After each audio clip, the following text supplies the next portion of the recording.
For 5 years, my sister told all of our relatives that I was in rehab.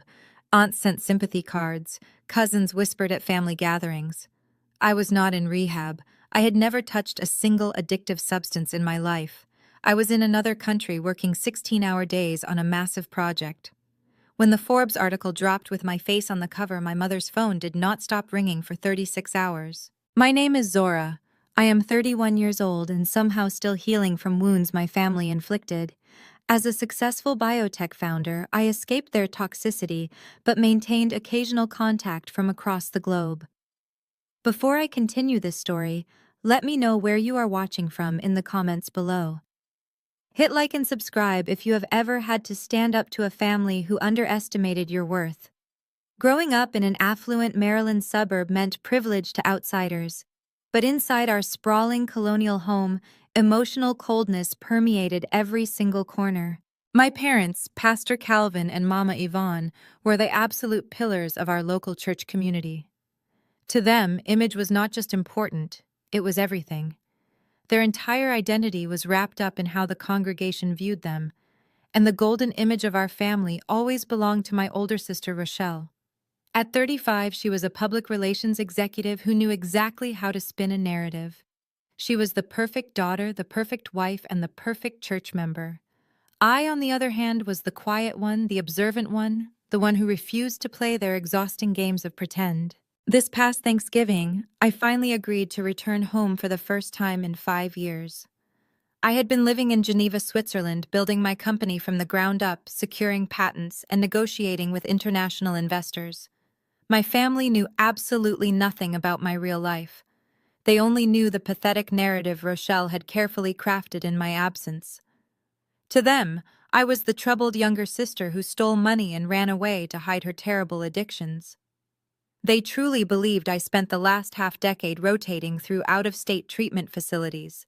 I parked my rental car at the very end of the long circular driveway, which was already lined with shiny luxury vehicles. The crisp autumn air bit at my cheeks as I walked up the grand stone steps of my childhood home. I could hear the faint sound of a soulful choir playing through the expensive sound system, and the loud booming laughter of my uncles spilling through the heavy oak doors. I stood on the porch for a long moment, taking a deep breath and bracing myself for the theatrical performance I was about to walk into. I pushed the door open and stepped right into the grand foyer.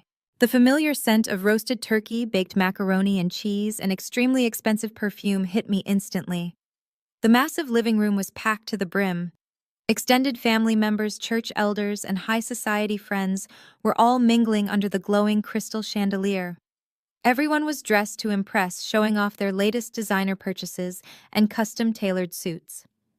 I had barely taken off my wool coat when a hired waiter carrying a silver tray of drinks walked past me. I reached out and picked up a tall crystal flute of sparkling champagne. I just wanted one quiet moment to toast to my own secret success before facing the lion's den. But before the delicate glass could even touch my lips, a hand shot out from the side and snatched it violently out of my grip. A small splash of the expensive champagne landed directly on my sleeve. I turned around and found myself standing face to face with Rochelle. She looked exactly the same as the day I left. Her hair was perfectly laid, without a single strand out of place, and she wore a vibrant silk dress that demanded everyone's absolute attention. Without missing a beat, she slammed a cheap plastic cup of tap water directly into my empty hand. Then she raised her voice. She did not just speak to me, she projected her voice so that it would slice through the cheerful chatter of the entire room. Her words echoed off the high vaulted ceilings, making sure every single guest heard her loud and clear. "You know, Zora, we are so incredibly proud of you for showing up today, but we all know you just got out of rehab. Please do not ruin your progress with this. I need you to stay clean for the sake of the family." The upbeat music suddenly seemed entirely too loud. The joyous laughter across the room died in an instant. Heads snapped in our direction so fast it was comical. Dozens of eyes locked onto me, scanning my face and my simple outfit for signs of weakness or withdrawal. I saw my aunts in the corner clutching their invisible pearls. The church elders shook their heads side to side in exaggerated pity. The heavy silence was deafening, broken only by the sharp, muffled whispers of my younger cousins standing near the mahogany staircase. My parents, Pastor Calvin and Mama Yvonne, stood just a few feet away. They did not intervene to stop this humiliation. They did not step forward to defend me. They just watched with matching expressions of tragic disappointment, playing their roles as the long-suffering parents to absolute perfection. Rochelle stood right in front of me with a look of pure fake sympathy plastered across her flawless face. It was the ultimate power play. She wanted to establish her absolute dominance the very second I stepped foot inside her territory. She wanted everyone in that room to see the broken, addicted little sister being graciously saved by the heroic, successful older sister. I looked down at the cheap plastic cup of water in my hand. I felt a familiar heat rising in my chest, a burning anger from years of being the designated scapegoat for their lies. I could feel the weight of their judgment pressing down on my shoulders, attempting to shrink me back into the frightened girl I used to be. But I was no longer that girl. I refused to give her the satisfaction of a defensive outburst. I did not scream about her ridiculous lies. I did not desperately try to defend my honor to a room full of people who had already made up their minds. Instead, I simply looked Rochelle dead in the eye, took a slow, deliberate sip of the tap water, and gave her a long, chilling smile. The silence stretched for another uncomfortable second before a heavy hand landed on my shoulder. I did not have to turn around to know exactly who it was. The overwhelming scent of overpriced cologne gave him away instantly. Trent. My brother-in-law stepped smoothly into the center of the circle, sliding his arm around Rochelle's waist. At 38 years old, Trent was the only white man in the room, and he wore that fact like a badge of honor. He was a hedge fund manager who carried himself with the unearned confidence of a man who believed he was rescuing our entire family from mediocrity. Trent offered me a tight, patronizing smile that did not quite reach his pale blue eyes. He looked me up and down as if calculating my market value and finding it severely lacking. "Zora, it is really good to see you," he said, his voice booming with forced joviality. "We were all starting to think you were a sunken cost, but look at you here in the flesh. Rochelle is just being protective, you know how it is. Risk management is essential when you are dealing with a volatile asset class." He chuckled at his own terrible finance joke, and a few of the uncles dutifully laughed along with him. I kept my expression perfectly blank. Trent loved using corporate jargon in casual conversations to remind everyone in the room that he managed millions of dollars. It was his way of establishing dominance, a pathetic attempt to prove his intellectual superiority over a room full of highly educated black professionals. He leaned in closer, lowering his voice in a way that was clearly designed to make everyone lean in and listen harder. "Listen, Zora. I know integrating back into society after a stint in a facility can be an absolute nightmare. The job market is tough right now, especially when you have a gap in your resume. Let us be honest, corporate America looks at ex-addicts as massive liabilities. The background checks alone will screen you out of any decent position before you even get an interview. But you are family, and I believe in charity." He paused, waiting for a reaction, waiting for gratitude. When I gave him nothing, he continued, "I have an entry-level data processing role open at my firm. It is strictly minimum wage, and you would be in the basement sorting files, but it is a foot in the door.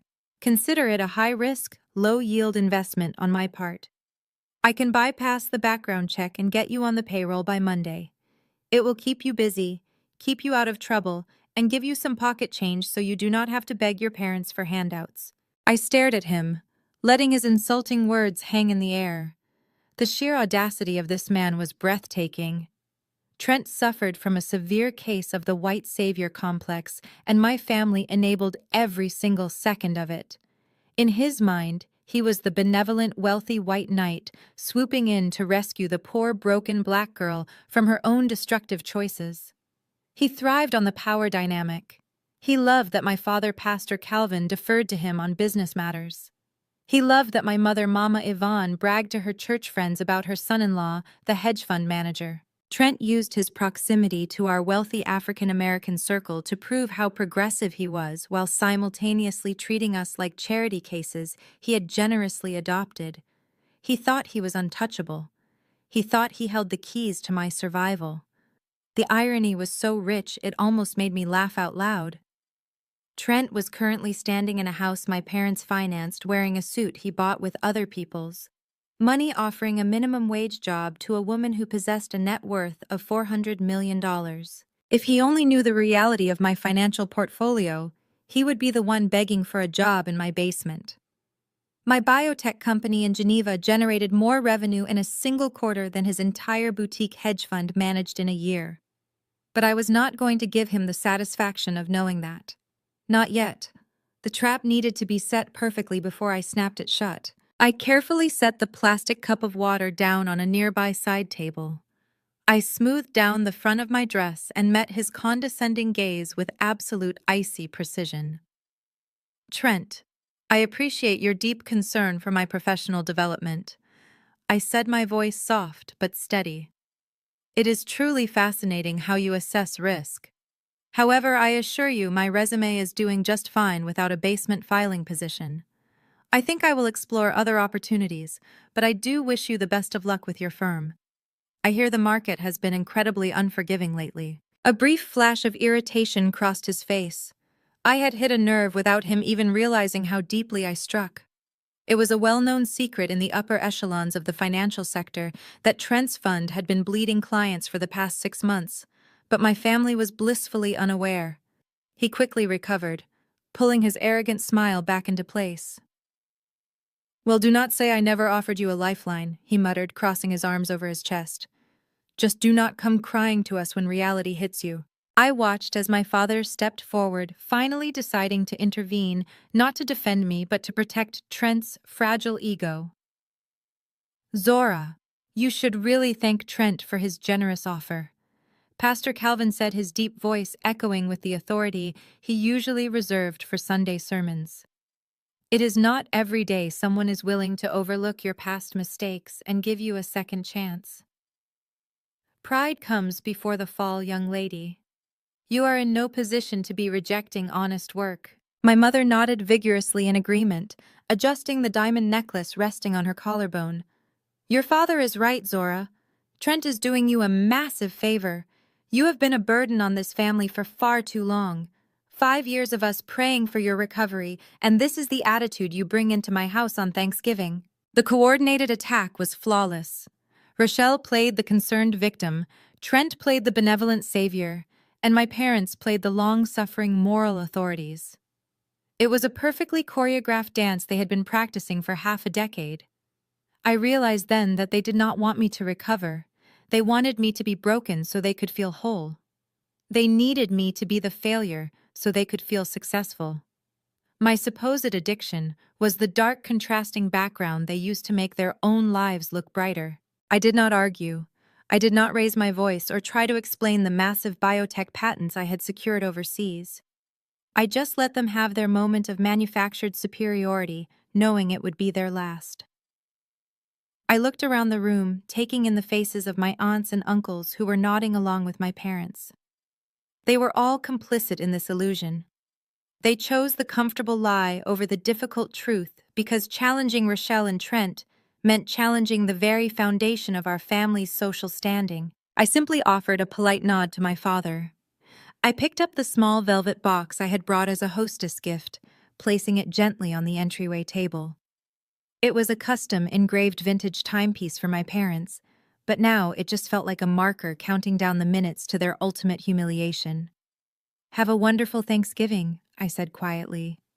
I turned my back on the entire room and walked out the front door, leaving the heavy silence to swallow them whole. I had barely made it down the first 2 stone steps when the heavy oak door swung open violently behind me. The warm light from the foyer spilled out onto the dark driveway, casting a long, distorted shadow over my path. You are not going to just walk away from us, Zora. Not after everything we have done for you. Mama Yvonne's voice pierced through the crisp November air, sharp and unforgiving. She had followed me out onto the porch, her expensive heels clicking angrily against the concrete. She was not going to let me leave without extracting the submission she felt she was owed. I stopped and slowly turned around to face her, the cool wind whipping my coat around my legs. My mother stood there trembling with a manufactured rage that she had perfected over decades of church leadership. "You will march back inside right now and you will thank Trent for his generosity," she demanded, her voice echoing across the manicured lawn. "He is offering you a lifeline out of the gutter, and you are treating him with absolute disrespect." When I simply stood there, looking at her with a calm, empty expression, her anger boiled over into sheer viciousness. She decided to pull out the ultimate weapon, the grand lie that had defined my existence in this family for the past half-decade. "You have some nerve walking in here acting like you are above us after what you did," she yelled, pointing a manicured finger directly at my chest. "You stole $10,000 from your own sister's event fund to feed your disgusting drug habit.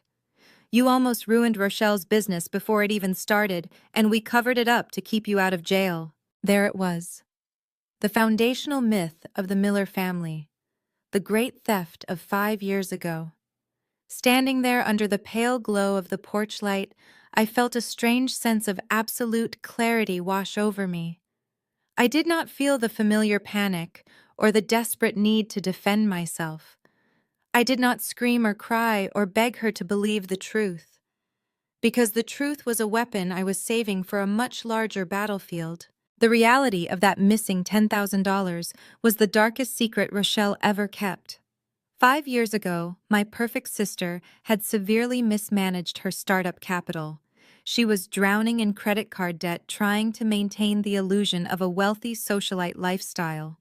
She embezzled the money from her own event fund to pay off a massive designer clothing haul and a luxury vacation she took with Trent. When the accounting firm noticed the missing funds, she panicked. She needed a scapegoat, and I was the convenient target. I was the quiet sister, the one who did not fight back, the one who was already struggling with severe anxiety from living in their toxic shadow. Rochelle planted the narrative that I had a secret substance abuse problem. She faked the bank transfers and cried to our parents about how she caught me stealing. The most tragic part was not that Rochelle lied. The tragic part was that my parents knew she was lying. Mama Yvonne and Pastor Calvin had seen the credit card statements. They knew exactly where that money went, but protecting the pristine image of their golden child was far more important than protecting their youngest daughter. They threw me to the wolves to save Rochelle's reputation. They branded me an addict and told the entire church congregation I was shipped off to a rehabilitation center, when in reality I had accepted a fully funded research fellowship in Switzerland just to escape them. I looked at my mother, her face twisted in righteous indignation, believing her own lies. Instead of breaking down, I let a slow, cryptic smile spread across my face. It was a smile that conveyed a quiet, terrifying promise. It unnerved her. I watched her posture falter for just a fraction of a second, her eyes darting nervously to the side. "You can keep telling yourself that story if it helps you sleep at night, Mother," I said softly, my voice barely rising above the rustling leaves. "But stories have a funny way of changing their endings." I gestured toward the velvet box I had left on the entryway table just inside the open door. "Open the gift before you throw it away. It is a reminder that time catches up with everyone." I turned my back on her for the final time. I walked down the rest of the steps and across the driveway, my head held high. I could hear her muttering under her breath, calling me ungrateful and delusional, but the words no longer had the power to cut me. They were just empty echoes from a life I had completely outgrown. I reached my rental car, unlocked the doors, and slid into the plush leather seat. The engine roared to life, shattering the quiet suburban stillness. As I backed out of the driveway, I glanced in the rearview mirror one last time. Mama Yvonne was still standing on the porch, clutching her shawl against the cold, watching me leave. She looked small. She looked like a woman who was desperately trying to hold on to a script that was already being rewritten. She thought she had won the exchange. She thought she had successfully banished the family embarrassment back into the shadows. They all thought they were so safe in their sprawling colonial fortress of lies. I emerged onto the highway heading back toward my luxury hotel in downtown Washington, D.C. The tension that had been sitting in my chest for 5 years completely evaporated. I rolled down the window, letting the freezing night air rush into the cabin, clearing away the suffocating stench of their hypocrisy. I had survived the toxic Thanksgiving dinner. I had played my part perfectly. I had let them show me exactly who they were and exactly how little they respected me. They had no idea what was coming for them. They did not know about the Geneva laboratory, the late nights analyzing cell structures, or the massive patents that were about to revolutionize the biomedical industry. They did not know about the relentless, grueling work I had put in to become a woman who commanded international boardrooms. They only knew the addict they had invented. I connected my phone to the car Bluetooth and called my lead public relations director in Switzerland. It was the middle of the night there, but she picked up on the second ring. "Zora, is everything okay?" she asked, her voice thick with sleep. "Everything is perfect," I replied, a genuine smile finally reaching my eyes.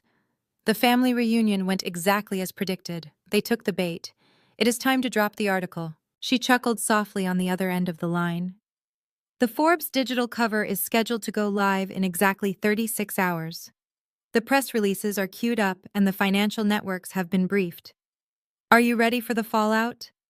I looked out at the passing city lights, the glowing monuments of power and ambition reflecting in my windshield. I had never been more ready for anything in my entire life. "Drop it," I said. "Let them see exactly what their favorite addict has been building." 36 hours later, the atmosphere in my five-star penthouse suite overlooking the Potomac River was charged with a quiet electric energy. I sat at the massive mahogany dining table, which I had completely repurposed into a makeshift command center. Empty espresso cups and scattered dossiers covered the surface. My laptop screen was divided into a dozen tiny squares, connecting me with my lead researchers and legal team back in Geneva. We were finalizing the last-minute details of our upcoming initial public offering. The contrast between my reality and the ridiculous charade I had endured at my parents' house could not have been more extreme. Here I was, not the broken little sister. I was the founder and chief executive officer of a biomedical firm that was about to disrupt the global healthcare market. I checked the gold Rolex on my wrist. It was exactly 9 in the morning on the East Coast. Right on schedule, my lead public relations director chimed in over the encrypted video call. "The digital issue is live.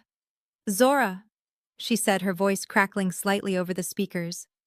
"The algorithm is already pushing it to the top of the global finance feeds. Congratulations, you are officially a major player on the world stage." Almost immediately, my personal cell phone, which had been sitting silently face down on the glass table, began to vibrate. It buzzed once, then twice. Then it erupted into a continuous, relentless hum. Notifications poured in so fast, the screen blurred into a solid block of bright light. Google alerts confirming the publication, LinkedIn messages from investors asking for immediate meetings, missed calls from unknown numbers, and then the frantic text messages from familiar area codes. The bomb had officially been dropped, and the shockwave was moving at the speed of light. I leaned back in my heavy leather chair, taking a slow, deep breath. I closed my eyes and allowed myself to vividly imagine the exact scene playing out in my parents' sprawling colonial home in that very moment. I knew their routines so well I could choreograph their panic perfectly in my mind. It was a Saturday morning, which meant the entire extended family was likely gathered in Mama Yvonne's massive gourmet kitchen for their traditional post-holiday brunch. The house would be smelling of fresh buttermilk biscuits and fried cinnamon apples. Rochelle would be holding court at the center island, probably giving a dramatic, tearful recounting of how graciously she had handled my embarrassing presence on Thanksgiving.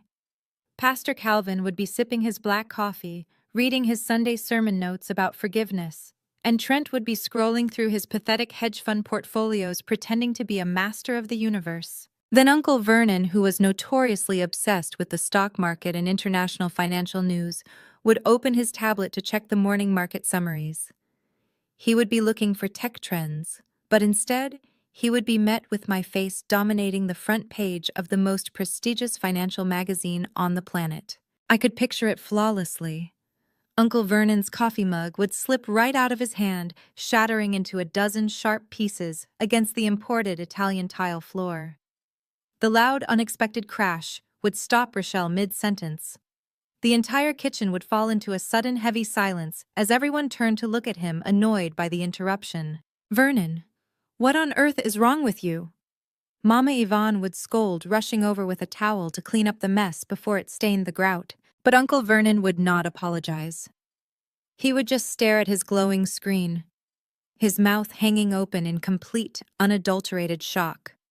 His hands would tremble slightly as he swiped down the page, refusing to believe his own eyes.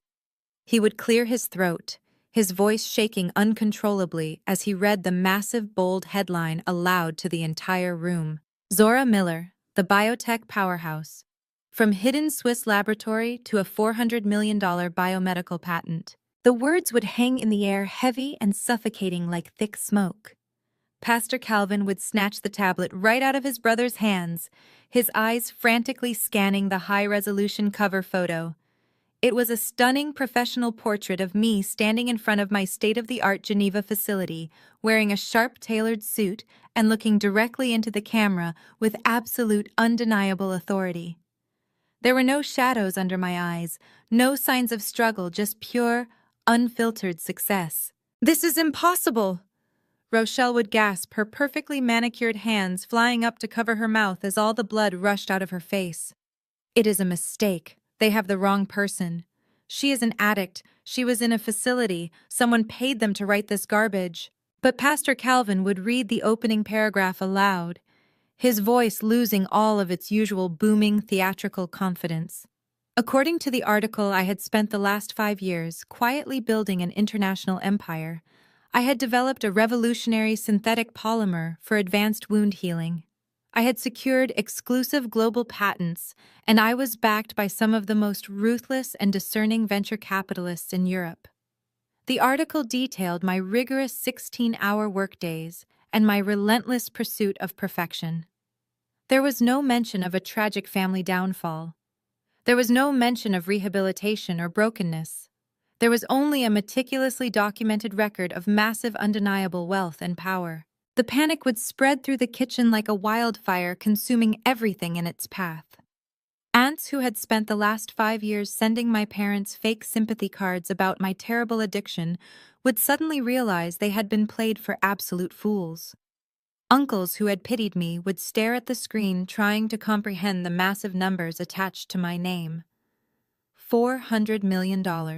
Trent would be staring at that specific number until his eyes burned. His hands would start to sweat. He was a man desperate for a financial lifeline, and he had just spent Thanksgiving offering a minimum wage basement job to a woman who could buy his entire firm in cash and liquidate it just for fun. Mommy Yvonne would sink into the nearest bar stool, the color completely draining from her face, leaving her looking gray and old. The pristine, holy reputation she had built on the foundation of my supposed failure was disintegrating before her very eyes. If the church congregation saw this article, and they definitely would, by Sunday morning, they would instantly know the Miller family had been spinning a massive, malicious lie for half a decade. The golden child was a fraud, and the black sheep was a billionaire in the making. Back in my hotel suite, I picked up my buzzing phone and watched the names flashing aggressively across the screen. Pastor Calvin, Mama Yvonne, Rochelle, Aunt Vivian, Uncle Vernon. They were all calling me in a frantic, desperate panic. Text messages were popping up begging me to pick up the phone, demanding to know if this was some kind of elaborate prank. They wanted answers. They wanted to know how the family scapegoat had suddenly become the most powerful person in their entire orbit. More importantly, they wanted to figure out how to spin this completely unexpected narrative to their advantage before the community realized what they had done. I let every single call go straight to voicemail. I watched the missed call notifications stack up one after another until my inbox was completely full and flashing a warning sign. I had spent 5 long years begging for them to listen to me, begging for them to believe the truth about Rochelle stealing that money. They had ignored my tears. They had silenced my voice.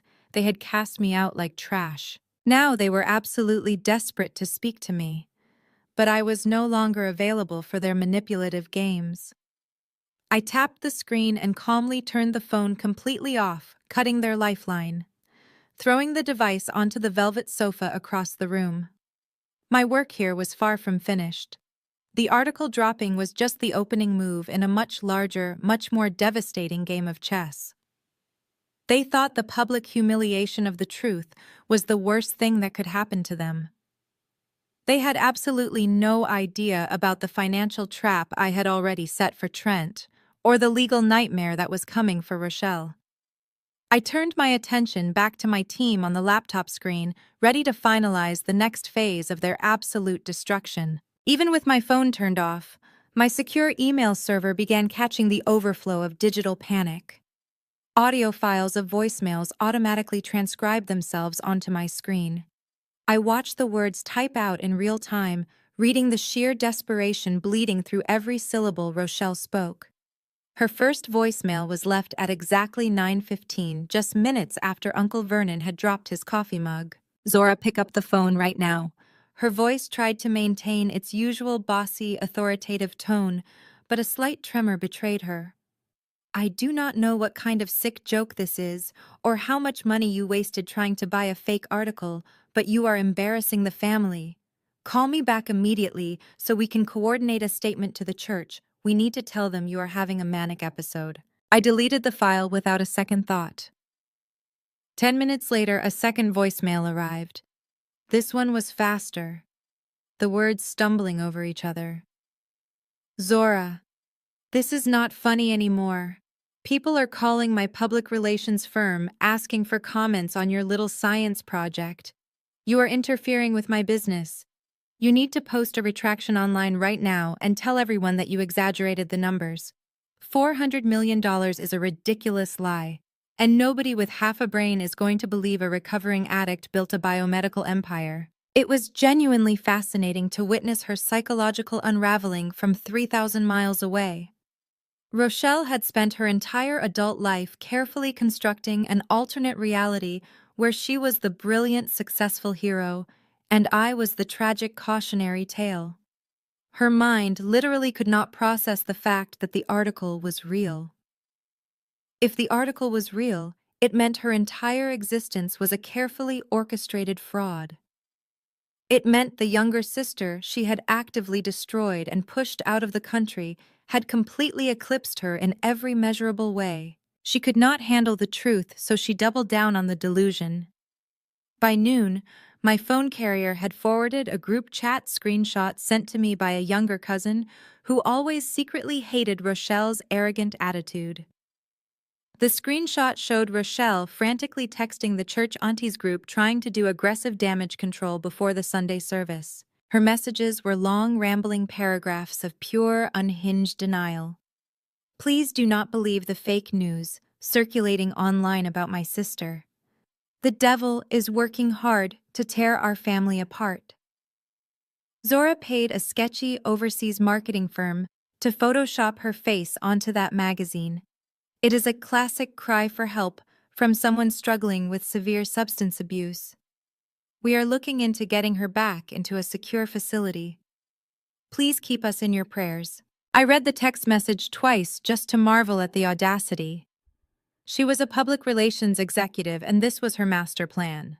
She honestly believed she could gaslight an entire congregation into thinking the most reputable financial publication on the planet was publishing fake news just to humor a drug addict.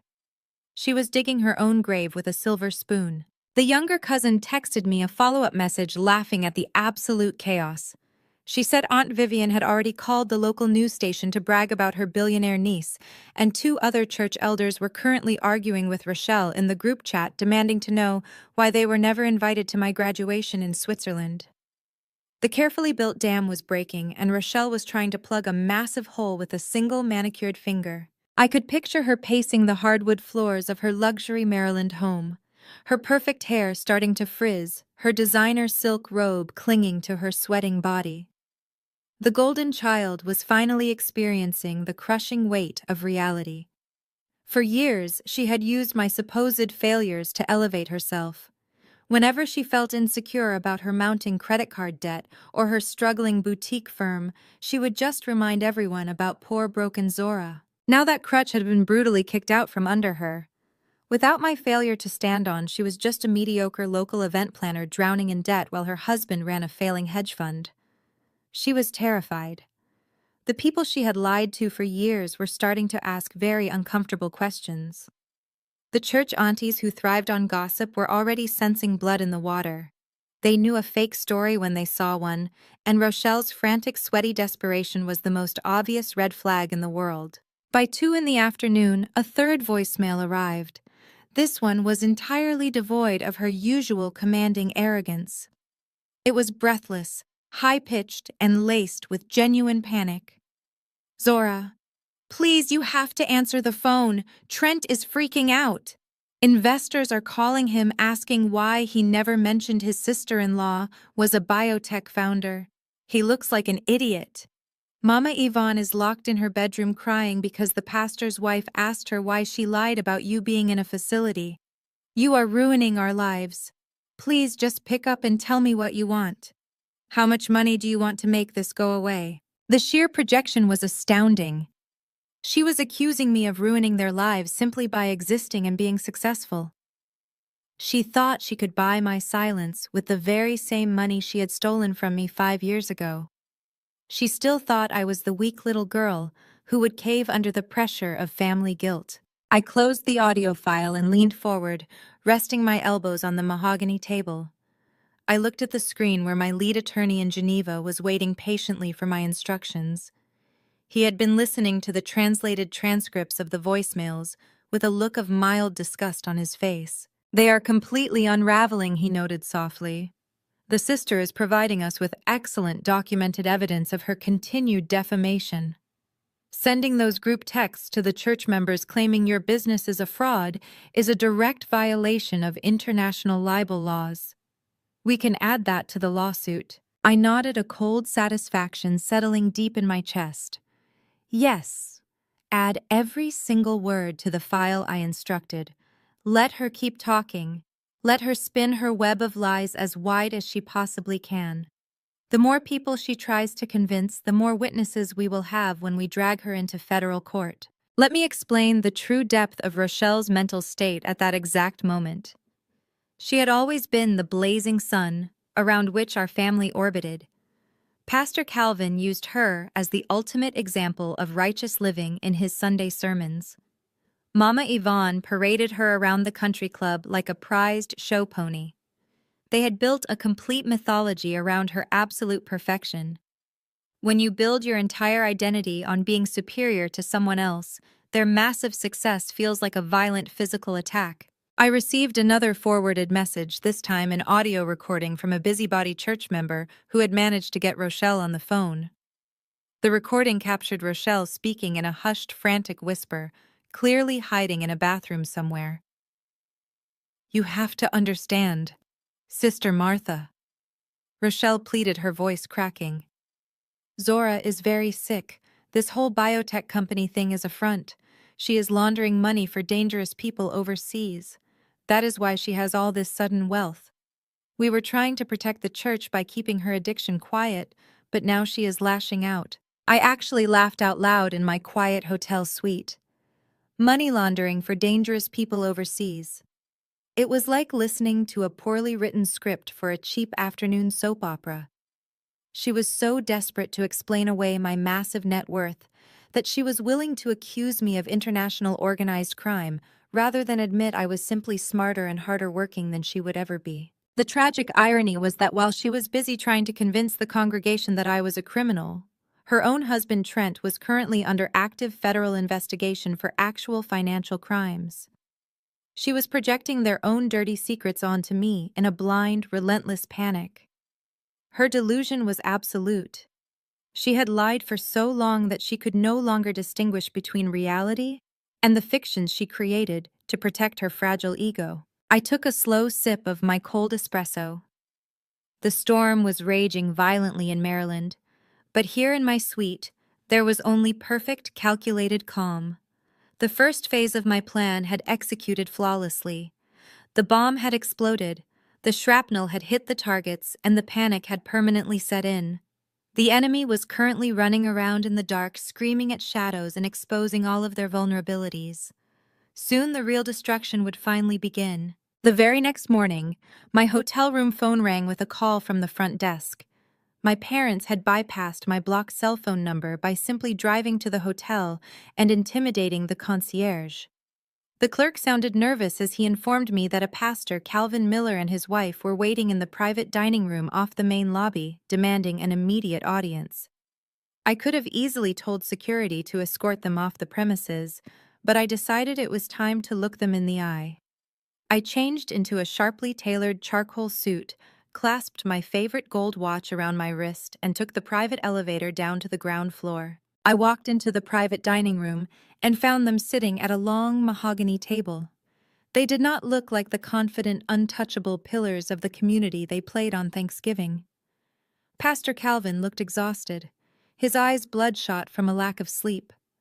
Mama Yvonne was rigidly straight, clutching her designer handbag like a shield. When I sat down across from them, there was no warm greeting. There was no apology for the vicious lies they had spread for 5 years. There was not even a singular word of congratulations for building a $400 million empire. Instead, my father leaned forward, lacing his fingers together, and adopted his deep, booming pulpit voice. "Zora, we have been put through absolute hell because of your little stunt," he began, his tone dripping with condescension. "The church is in an uproar. The elders are asking questions I cannot answer. You have brought unwanted chaos to this family, and it needs to be rectified immediately." I stared at him, completely unfazed by his manufactured authority. I did not realize that becoming a successful biotech chief executive officer was considered a stunt, I replied smoothly. "I thought you would be thrilled to know I was not actually wasting away in a rehabilitation center." Mama Yvonne slammed her hand against the table, her polished nails clicking sharply against the wood. "Do not get smart with us," she snapped. "You humiliated your sister. You humiliated Trent.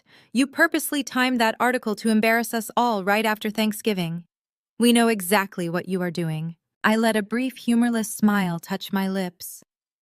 "I do not control the publishing schedule of international finance magazines, Mother.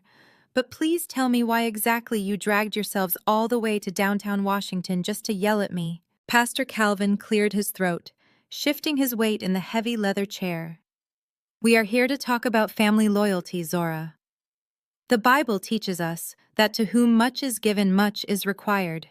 You have clearly stumbled into a massive amount of wealth, and right now your family needs you to step up and do the right thing." I leaned back in my chair, crossing my arms. "And what exactly is the right thing?" "Rochelle is pregnant," Mama Yvonne blurted out, her eyes narrowing as she tried to gauge my reaction.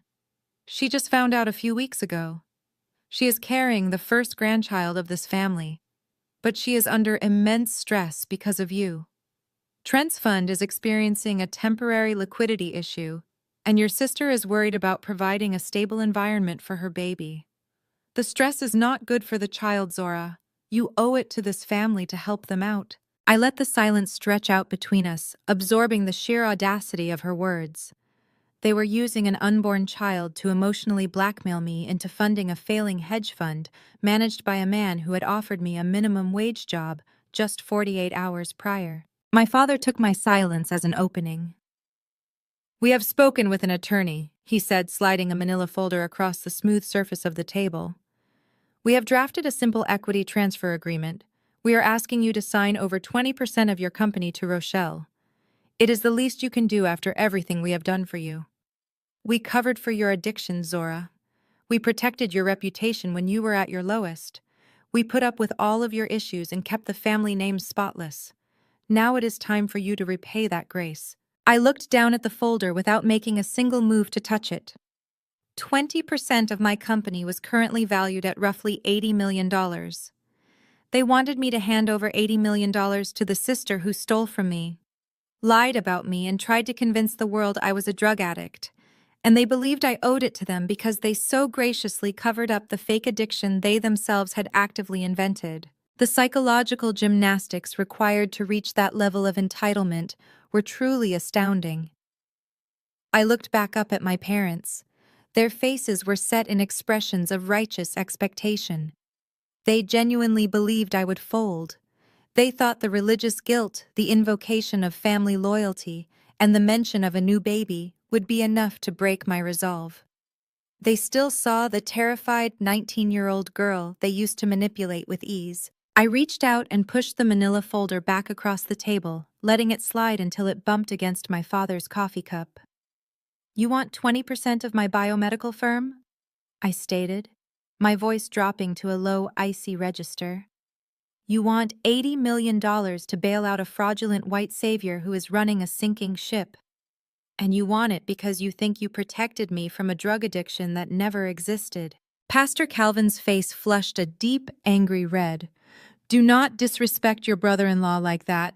He is family, and you are being incredibly selfish.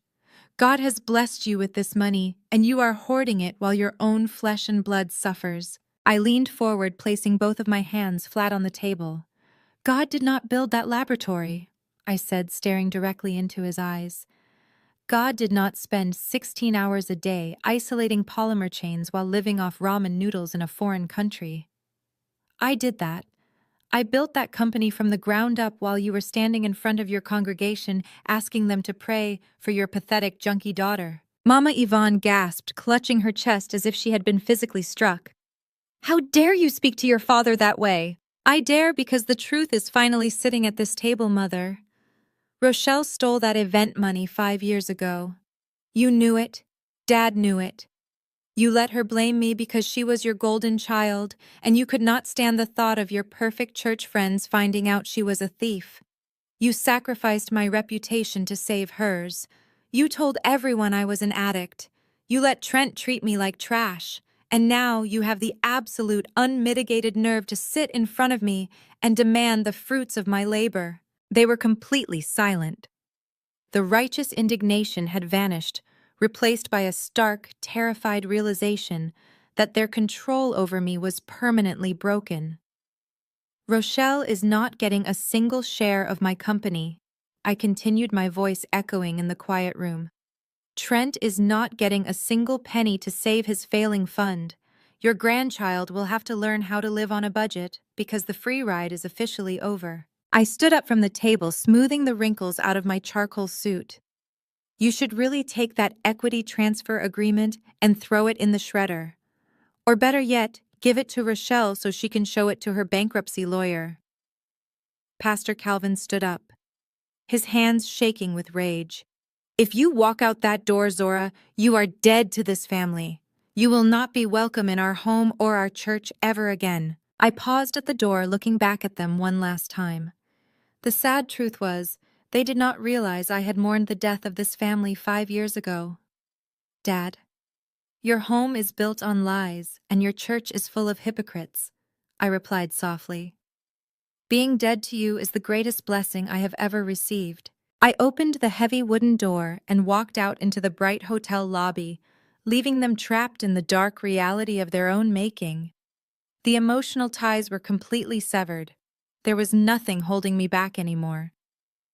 It was time to move to the next phase of the plan and let Trent walk blindly into the trap he had dug for himself.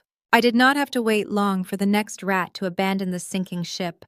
I was sitting in a secluded corner of the hotel lobby lounge enjoying a quiet glass of sparkling water when a frantic shadow fell across my table. It was Trent.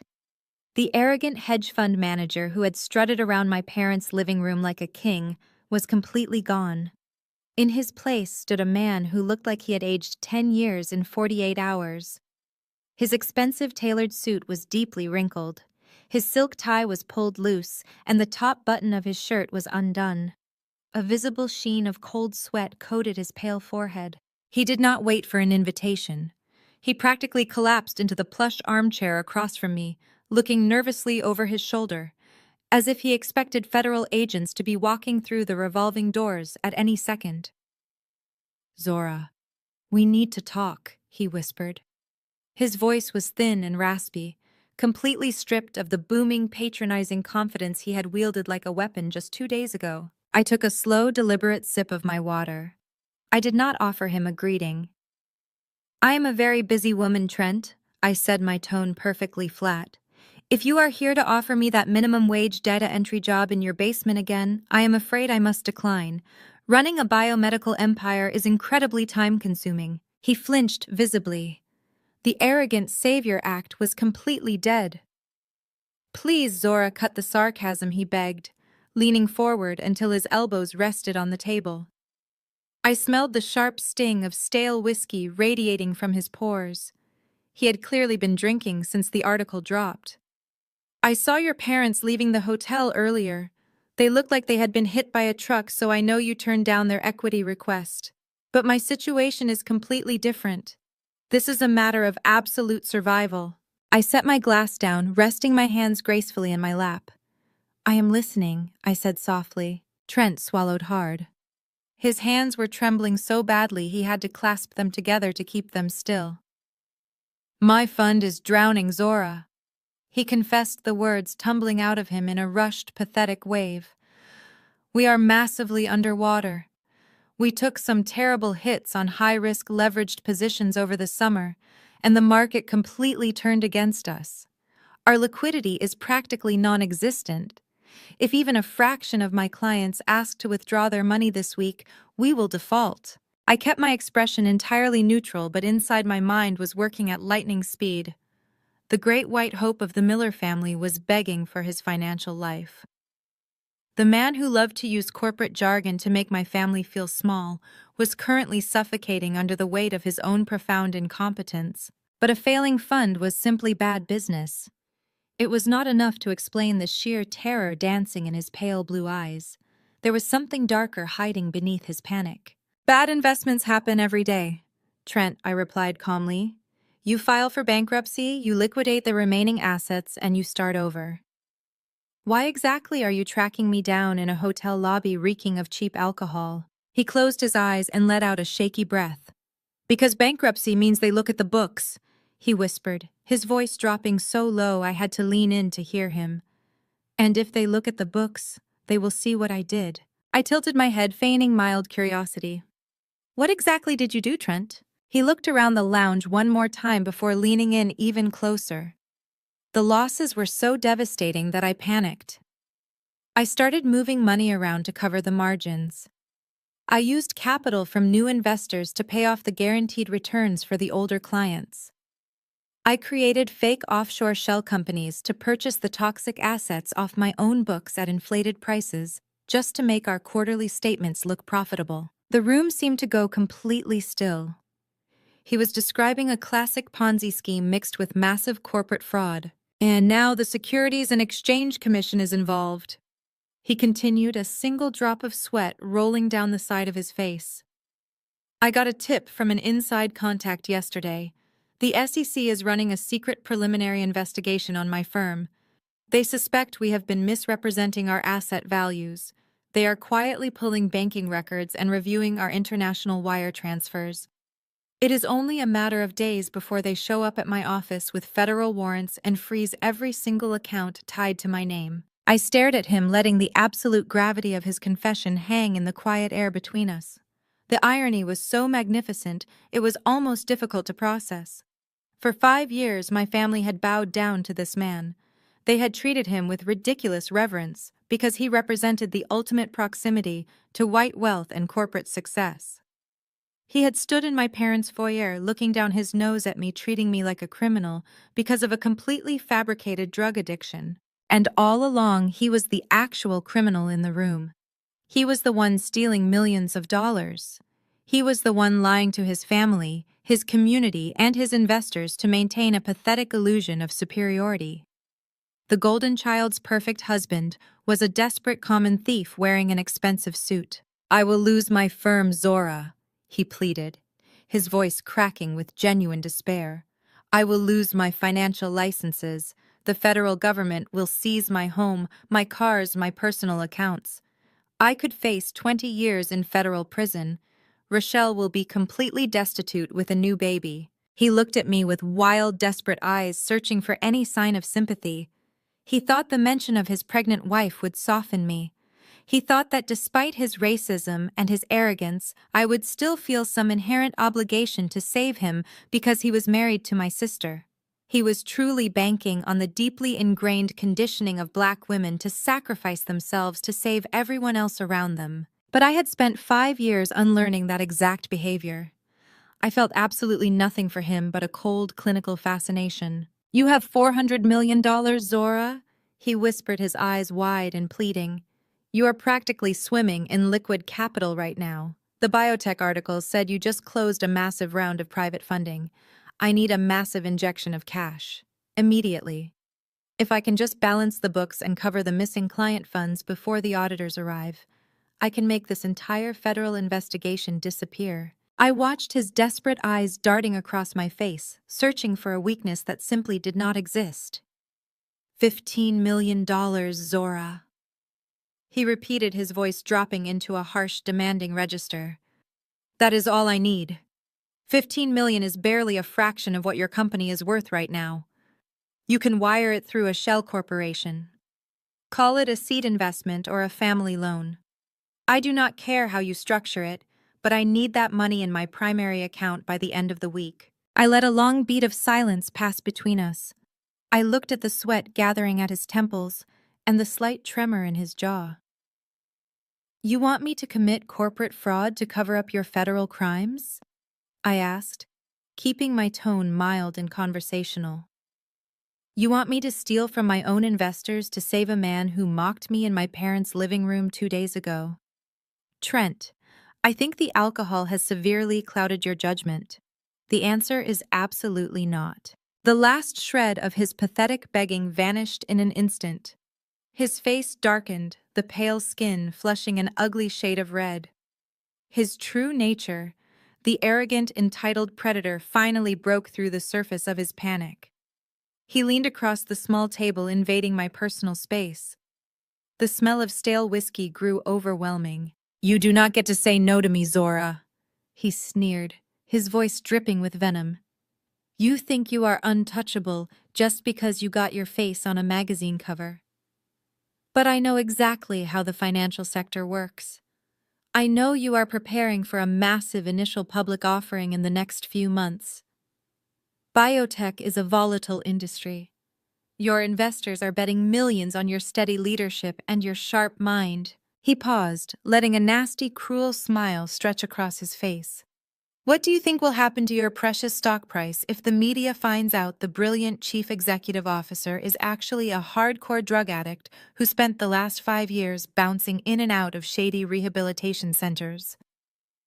I raised an eyebrow, feigning mild confusion. "There are no records of that, Trent, because it never happened." He laughed, a sharp barking sound that caused a few people in the lobby to look over at us. "It does not matter if it actually happened," he hissed. "Perception is reality in corporate America. Rochelle runs a public relations firm. She has a massive network of journalists, bloggers, and financial gossip columnists on her payroll. She has already laid the groundwork by telling the entire church congregation and our extended family that you are sick. She has text messages, group chats, and fake witness accounts ready to go." He tapped his finger aggressively on the table. "If you do not wire me that $15 million by Friday, Rochelle will leak the story as an exclusive insider tip. She will paint you as a highly unstable liability who managed to fool European investors. Your board of directors will panic. The venture capitalists will pull their funding immediately. The SEC will launch an investigation into your background before they approve your public offering. Your $400 million empire will turn to dust before you even ring the opening bell." I stared at him, letting the sheer magnitude of his extortion wash over me. He was blackmailing me. He was explicitly threatening to destroy my life's work using a fabricated story just to steal $15 million. It was a federal offense all on its own, and he was handing it to me on a silver platter. But I could not let him know he was stepping into a trap. I needed him to feel powerful. I needed him to believe he had backed me into a corner so he would walk blindly into the execution chamber I was preparing for him. I let my posture physically crumble. I slumped back in my chair, letting my shoulders drop. I forced my breathing to become shallow and rapid, as if panic was finally taking hold. I looked away from him, staring down at my hands, which I deliberately allowed to tremble slightly. "You would not do that," I whispered, making my voice sound small and fragile. "Trent, please. My board would force me to step down immediately. It would completely ruin the medical trials we have scheduled for the winter. You and Rochelle cannot do this to me." He smelled blood in the water. The arrogant white savior was back, entirely fueled by his perceived dominance over a scared black woman. "I can, and I absolutely will, Zora," he gloated, leaning back in his chair with a smug, satisfied posture. "Family is supposed to help family. You brought this on yourself by being so selfish. $15 million is the price for our silence. You pay up and Rochelle will personally issue a statement to the press, completely clearing your name and calling the rumors a tragic misunderstanding." I brought a shaking hand up to my mouth, playing the role of the defeated younger sister perfectly. I squeezed my eyes shut, squeezing out a single calculated tear that rolled slowly down my cheek. The performance was flawless. "Okay," I whispered, my voice cracking. "Okay, Trent, you win. I will get you the money. But I cannot just wire $15 million without triggering an audit from my own compliance team. It has to look completely legitimate. It has to be a formalized investment contract." His eyes lit up with absolute greed. "A formal investment is fine," he said quickly, practically salivating at the thought of the money. "We can sign the paperwork publicly. It will show my remaining clients that my fund is still attracting major institutional capital. It is exactly what I need to call off the federal dogs." "We will do it on Friday," I said, wiping the fake tear from my face and looking at him with wide, defeated eyes. "You have your big charity gala on Friday night, right? We can sign the investment agreement there. It will be perfect for your public relations. You can show everyone that your wealthy sister-in-law is backing your fund." Trent grinned a wide, predatory smile. "Now you are finally thinking like a team player, Zora. Friday night it is. I will have my lawyers draft the investment contract and send it to your team by tomorrow morning. Do not try anything stupid, or Rochelle pushes the button on the media leak." He stood up, buttoning his wrinkled suit jacket with a renewed sense of unearned confidence. He looked down at me one last time, savoring what he believed to be his ultimate victory. "See you at the gala, Zora." He turned and walked away towards the hotel exit, his step significantly lighter than when he arrived. I watched him disappear through the revolving glass doors. The moment he was out of sight, the trembling in my hands stopped instantly. My posture straightened, and the fragile, fearful expression melted off my face, replaced by a cold, calculating stare. I picked up my phone and dialed my lead attorney in Geneva. "Trent just demanded $15 million under direct threat of corporate blackmail," I said smoothly the second the line connected. "He is going to send over an investment contract tomorrow. Do not review it. Just throw it in the trash. Instead, I need you to finalize the paperwork for the secret debt acquisition we discussed yesterday. We are moving forward." I took a calm, refreshing sip of my sparkling water. Trent thought he was forcing me to buy him a lifeline. He had no idea he had just invited the Grim Reaper to his own party. Sunday morning arrived with a heavy gray sky pressing down on the capital. I had not stepped foot inside the massive sanctuary of Greater Fellowship Ministries in over 5 years. My father built this megachurch from the ground up, turning it into a social cornerstone for the wealthy Black elite of the Maryland and Virginia area. It was a place where people came to see and be seen, where designer hats and tailored luxury suits mattered far more than actual spiritual salvation. I slipped through the heavy oak double doors, just as the massive choir was finishing their opening hymn. I wore a simple black dress, a wide-brimmed hat, and dark sunglasses, intentionally blending into the shadows of the massive room. I took a quiet seat in the very back pew, slipping my phone out of my purse and pressing the record button before setting it face down on the velvet cushion. The sanctuary was packed to absolute capacity. The air smelled of expensive floral perfumes and polished wood. Massive high-definition screens hung above the altar, broadcasting the service to thousands of people watching online. I could see my mother sitting in the front row, the designated First Lady's seat, wearing a vibrant purple suit and nodding along to the music. She looked perfectly put together, a stark contrast to the panicked, desperate woman who had threatened me in the hotel lobby just days prior. They were all back in their safe element, performing their favorite roles for an audience that adored them. Pastor Calvin stepped up to the clear acrylic podium, the bright stage lights catching the gold cross pinned to his lapel. Before we begin the formal sermon today, he announced his deep baritone voice, echoing perfectly through the state-of-the-art sound system. We have a very special testimony from a member of our own family. I watched as Rochelle stood up from the front row and made her slow, dramatic way up the carpeted stairs. She was dressed in a soft powder blue dress, looking appropriately modest and deeply troubled. She carried a single white tissue in her hand, an essential prop for the theatrical performance she was about to deliver. Rochelle grasped the edges of the podium, taking a deep, trembling breath that echoed loudly through the microphone. "Church family," she began, her voice quivering with perfectly manufactured emotion.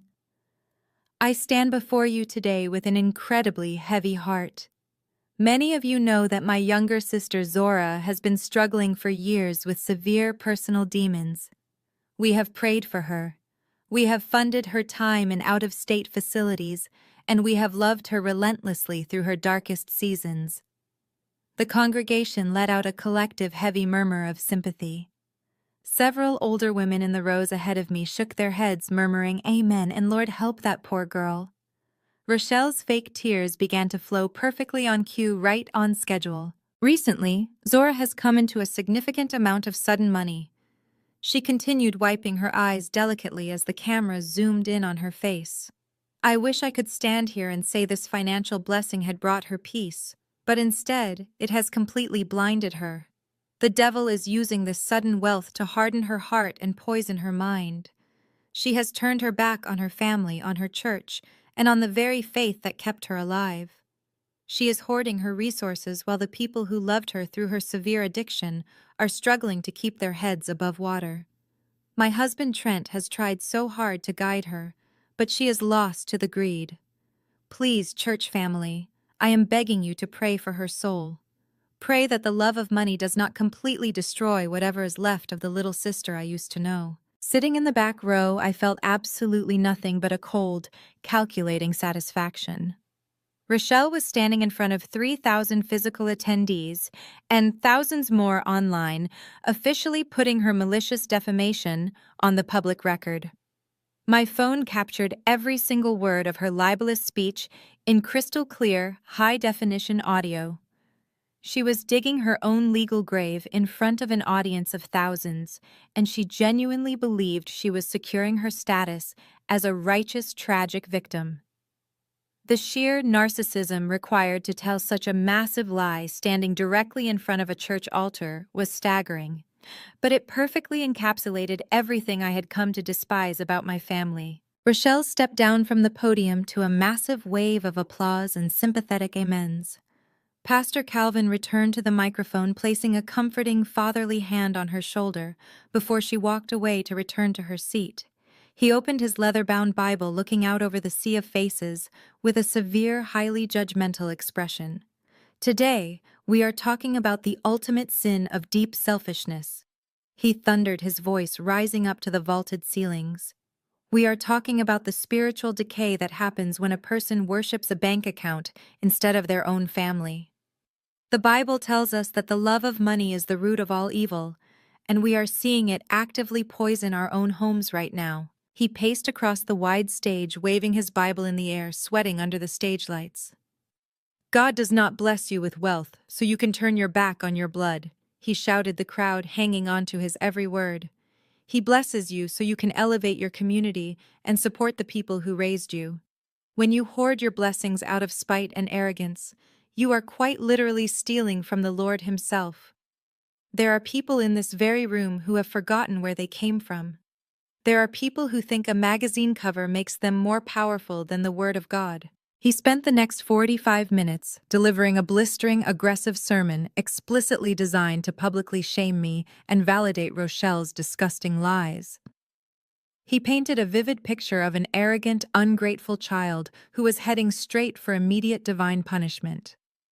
He used the sacred text as a weapon to demand total compliance, to demand the $15 million Trent was desperately trying to extort from me behind closed doors. The congregation absorbed every single word, completely oblivious to the fact that their beloved, respected pastor was simply acting as a mafia debt collector for a fraudulent white hedge fund manager. I looked around the massive room, watching the people taking frantic notes and nodding in passionate agreement. This was the toxic facade I had successfully escaped 5 years ago. These were the people who cared far more about the illusion of absolute perfection than the brutal, messy reality of truth. They were so easily manipulated by fake tears and loud, aggressive preaching. They did not know that the crying sister on the screen was a thief and a compulsive liar. They did not know that the righteous, sweating pastor was willing to sacrifice his own innocent daughter just to protect an arrogant son-in-law who was currently under active federal investigation.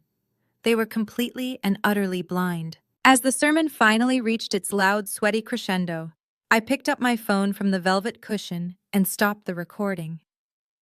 The large audio file was instantly uploaded to my secure encrypted server back in Geneva. My corporate legal team now had undeniable documented proof of extreme public defamation, broadcasted to thousands of people. Rochelle had just casually added another $5 million to the massive lawsuit I was silently preparing to drop on her head. I stood up quietly, slipping my phone back into my designer purse. Nobody noticed the woman in the back row stepping out into the wide carpeted aisle. The massive choir began to sing the closing hymn, their voices rising in a powerful, overwhelming, harmonious wave. I pushed open the heavy oak doors and stepped back out into the cool gray Sunday morning, leaving the entire fraudulent congregation behind me in the dark. The Sunday theater was officially over. The trap was now fully set, and the evidence was secured. Now all I had to do was wait for Friday night and let them burn their own precious empire to the absolute ground. I waited by the edge of the sprawling church parking lot, standing in the cool shadow of a massive oak tree. The congregation was slowly pouring out of the sanctuary, buzzing with the fresh gossip Rochelle had just graciously provided them. I watched as my sister and Trent emerged from the heavy wooden doors. They were practically glowing. Church members were stopping them every few feet, shaking Trent's hand and pulling Rochelle into sympathetic hugs. They looked like local royalty basking in the tragic narrative they had just sold to 3,000 people. I let them soak in their applause for a few more minutes before they finally broke away from the crowd and started walking toward their luxury SUV. I stepped out from the shade of the oak tree and positioned myself directly in their path. Trent saw me first. His hand instinctively reached for Rochelle's arm, stopping her in her tracks. Rochelle immediately stiffened her face, pulling back into a mask of pure condescension. "What are you doing hiding out here in the parking lot, Zora?" she snapped, looking around to see if anyone was watching us. "Did you not get enough of a reality check inside the sanctuary? Dad preached a wonderful sermon about your exact situation." I did not rise to the bait. I needed this performance to be the absolute best of my entire life. I let my shoulders slump forward, collapsing my posture so I appeared physically smaller than her.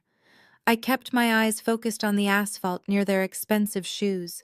I took a shaky breath, making sure it sounded ragged and full of defeat. "You win," I whispered, my voice completely devoid of its usual steady confidence. Trent took a step closer, tilting his head to look at my face. "Excuse me? What did you just say?" he asked, a sickeningly sweet tone creeping into his voice. I slowly raised my head, looking back and forth between the two of them. My eyes were wide and intentionally vulnerable. "I said you win, Trent. I sat in the back row today. I heard what Rochelle said to the entire congregation. I heard Dad's sermon. You were right. I cannot fight all of you. I cannot fight the media and my own family at the same time. If you leak those stories to the financial press, my board of directors will absolutely panic. The venture capitalists will pull out before the public offering. Everything I built over the last 5 years in Geneva will be gone. Rochelle crossed her arms over her chest, a slow, vicious smile spreading across her flawless face. So you finally realize that acting like a selfish brat has consequences, she sneered. I told you that God would not bless your nasty attitude. It is about time you humbled yourself and showed some respect to the people who covered up your disgusting habits. I bit the inside of my cheek, using the sharp physical pain to force another tear to well up in the corner of my eye. Yes, Rochelle, I whispered. I am sorry. I will give Trent the $15 million. I will wire the money exactly how he asked. I just need you to promise me that you will never mention the rehabilitation centers or the fake drug addiction to the press ever again. Trent practically vibrated with pure adrenaline. The deep terror that had consumed him in the hotel lobby was completely gone, replaced by the arrogant swagger of a man who genuinely believed he had just successfully extorted a biotech founder. He reached out and patted my shoulder in a mockingly comforting gesture. See, Zora, was that so hard? He asked. This is how family operates. We look out for each other. 15 million is just a drop in the bucket for you right now, but it will absolutely save my fund. And Rochelle will make sure your reputation stays completely spotless. I nodded weakly, taking a small step back to put some distance between us. There is just one condition, I said, my voice trembling slightly. If I am going to transfer that massive amount of liquid capital, I need to make sure the narrative is completely controlled. I do not want my investors thinking I am just giving away millions of dollars in the dark. It needs to look like a strategic alliance. Trent frowned slightly, his eyes narrowing. What exactly are you suggesting? I looked directly into his pale blue eyes. I want to sign the investment papers publicly at your high society gala. This Friday night, I said. I want to do it in front of the local press and your wealthy business partners. If Rochelle gets on the microphone and introduces me as her brilliant, successful sister who is partnering with your hedge fund, it will prove to everyone that our family is united. It will completely bury the rumors she started this morning. It proves my absolute loyalty to you, and it protects my stock price. Trent and Rochelle exchanged a long, loaded look. I could practically see the greed short-circuiting their basic critical thinking skills. In their minds, this was the ultimate victory. Not only were they successfully stealing $15 million to cover up Trent's massive federal fraud, but they were getting the opportunity to parade me around their elite social circle as their personal trophy.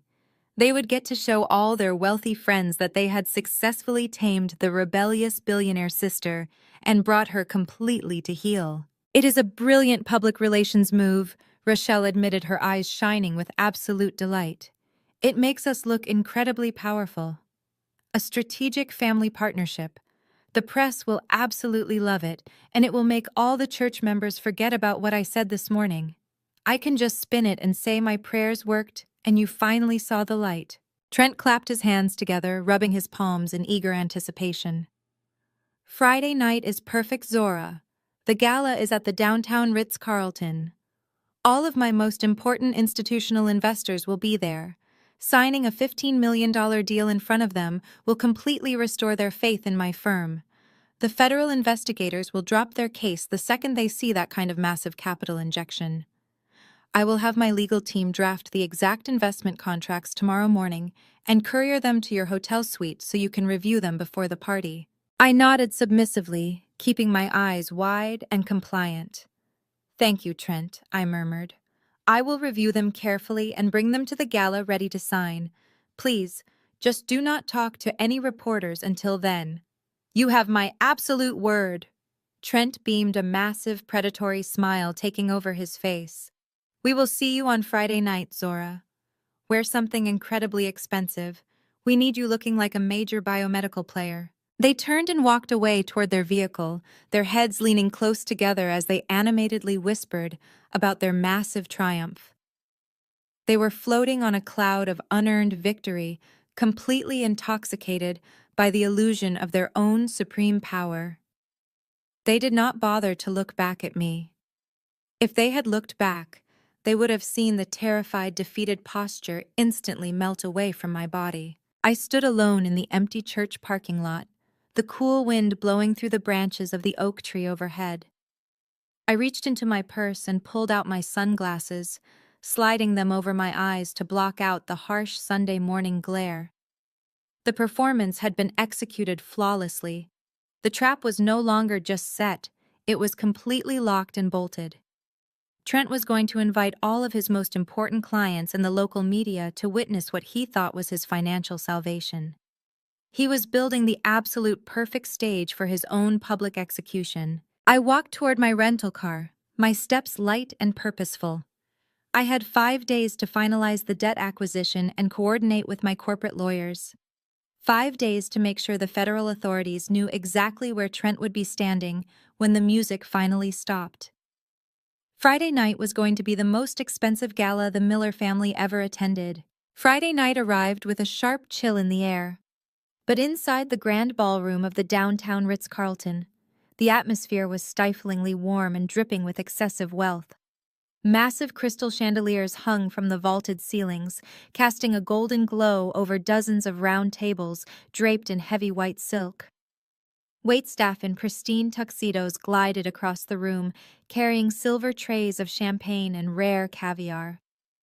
Trent had clearly spared absolutely no expense for his annual charity gala. He was desperately trying to project an image of untouchable financial stability, throwing away the last remaining dollars of his investors' money on ice sculptures and expensive floral arrangements just to keep up appearances. I arrived precisely an hour late, intentionally missing the crowded cocktail reception. I wore a floor-length emerald green gown tailored perfectly to my frame with a simple diamond necklace resting cold against my collarbone. I carried a slim leather portfolio clutch instead of a standard evening bag. The moment I stepped through the gilded double doors, the energetic hum of the ballroom noticeably shifted. Heads turned in my direction, and the aggressive flashing of camera bulbs immediately followed. The local financial press had clearly read the Forbes article. They knew exactly who I was, and they were hungry for a statement. Across the massive room, I spotted my family holding court at the central VIP table. Rochelle was wearing a tight silver dress that reflected the chandelier light like a disco ball. She was currently surrounded by 3 local journalists holding a glass of champagne and smiling radiantly. She was already spinning her carefully constructed web of lies, telling the reporters how proud she was to help guide her little sister into the world of high finance. Pastor Calvin and Mama Yvonne sat next to her, looking like royalty. They were absolutely drunk on the attention, completely oblivious to the massive storm gathering directly above their heads. Trent was working the room with a frantic, desperate energy. He was aggressively shaking hands with older, wealthy men who looked incredibly skeptical. These were his institutional investors, the men who were quietly planning to pull their money on Monday morning. I watched as Trent leaned in close to an older gentleman, laughing entirely too loud and gesturing toward me. He was using my mere presence to buy himself time, promising them that the brilliant biotech founder featured on the cover of Forbes was about to personally guarantee their investments. The sheer delusion was almost pathetic to witness. Dinner was served, a pretentious multi-course meal that tasted like absolute cardboard in my mouth. I sat at the main table next to Rochelle, who spent the entire hour making passive-aggressive comments under her breath. She leaned over while the waiters cleared our plates, whispering that I better not mess up the script. She reminded me that her public relations team had a press release sitting in their outbox, ready to destroy my reputation the second I showed any hesitation. I simply nodded, keeping my expression perfectly serene, taking a slow sip of my sparkling water. Let her feel powerful, I thought. Let her enjoy the very last few minutes of her imaginary reign. The heavy velvet curtains behind the main stage suddenly parted, and the live jazz band stopped playing. The room fell into a quiet, expectant hush as Trent walked up the carpeted stairs to the clear acrylic podium. He adjusted the microphone, his hands shaking slightly, before gripping the edges of the stand. "Ladies and gentlemen," he began, his voice echoing through the massive ballroom, "I want to thank you all for joining us tonight. This has been an incredibly challenging year for the global markets. We have all faced unprecedented volatility and aggressive headwinds. But my firm has always believed that the key to surviving any storm is building strong, unbreakable alliances." He paused, looking out over the sea of wealthy investors and hungry journalists. He puffed out his chest, his ego temporarily overriding his deep terror. "Many of you have read the incredible news this week about a rising star in the biomedical industry," he continued, pointing directly at our table. "You have read about her massive patents and her groundbreaking international success. But to me, she is not just a chief executive officer, she is family. My firm prides itself on family values, and tonight we are officially merging those values with absolute financial dominance." The crowd began to murmur excitedly. Camera lenses shifted, focusing entirely on me. Trent flashed his bright, predatory smile, completely convinced that he had successfully blackmailed me into submission. "Tonight, my brilliant sister-in-law Zora is making a massive private investment into our main hedge fund," he announced, his voice reaching a triumphant crescendo. "She recognizes the incredible value and stability we offer, and she has chosen to partner with us to expand her own portfolio. Zora, please come up to the stage so we can formalize this historic partnership in front of our closest friends and colleagues." The ballroom erupted into loud, polite applause. Rochelle leaned over and dug her sharp nails into my arm, whispering a final threat to smile for the cameras. Pastor Calvin gave me a stern nod of approval, finally looking at me with something resembling respect, because he thought I was completely surrendering to his will. I stood up, smoothing the heavy silk of my emerald gown. I picked up my slim leather portfolio. I did not look terrified, and I did not look defeated. I walked calmly and deliberately toward the brightly lit stage, the sound of my heels clicking sharply against the polished hardwood floor. Every eye in the room was locked onto me, anticipating a massive $15 million surrender. I climbed the carpeted stairs and walked directly over to the podium where Trent was waiting. He had a thick gold fountain pen already in his hand and a perfectly bound stack of investment contracts resting on the clear acrylic stand. He leaned in close to my ear as I approached, his breath smelling of expensive scotch and raw, nervous sweat. "Sign the papers and smile for the flashing lights, Zora," he whispered so quietly only I could hear. "You are doing the right thing." I took the gold pen from his shaking hand, looking out over the sea of arrogant, expectant faces. The trap was officially sprung. It was finally time to show them what an actual billionaire does when she is backed into a corner. I held the heavy gold fountain pen in my hand, letting the cool metal rest against my palm.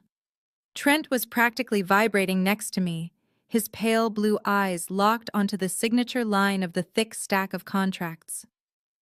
The grand ballroom was completely silent, save for the soft clicking of camera shutters from the press pool at the back of the room. Hundreds of wealthy investors and local socialites were holding their breath, waiting to witness the massive financial bailout he had promised them.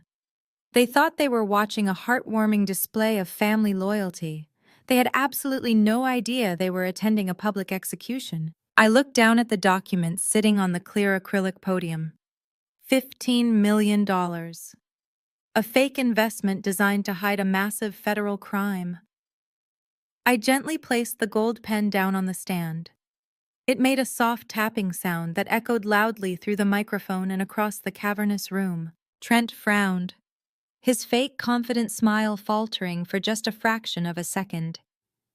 "Zora, what are you doing?" he whispered, his voice tight with sudden sharp anxiety.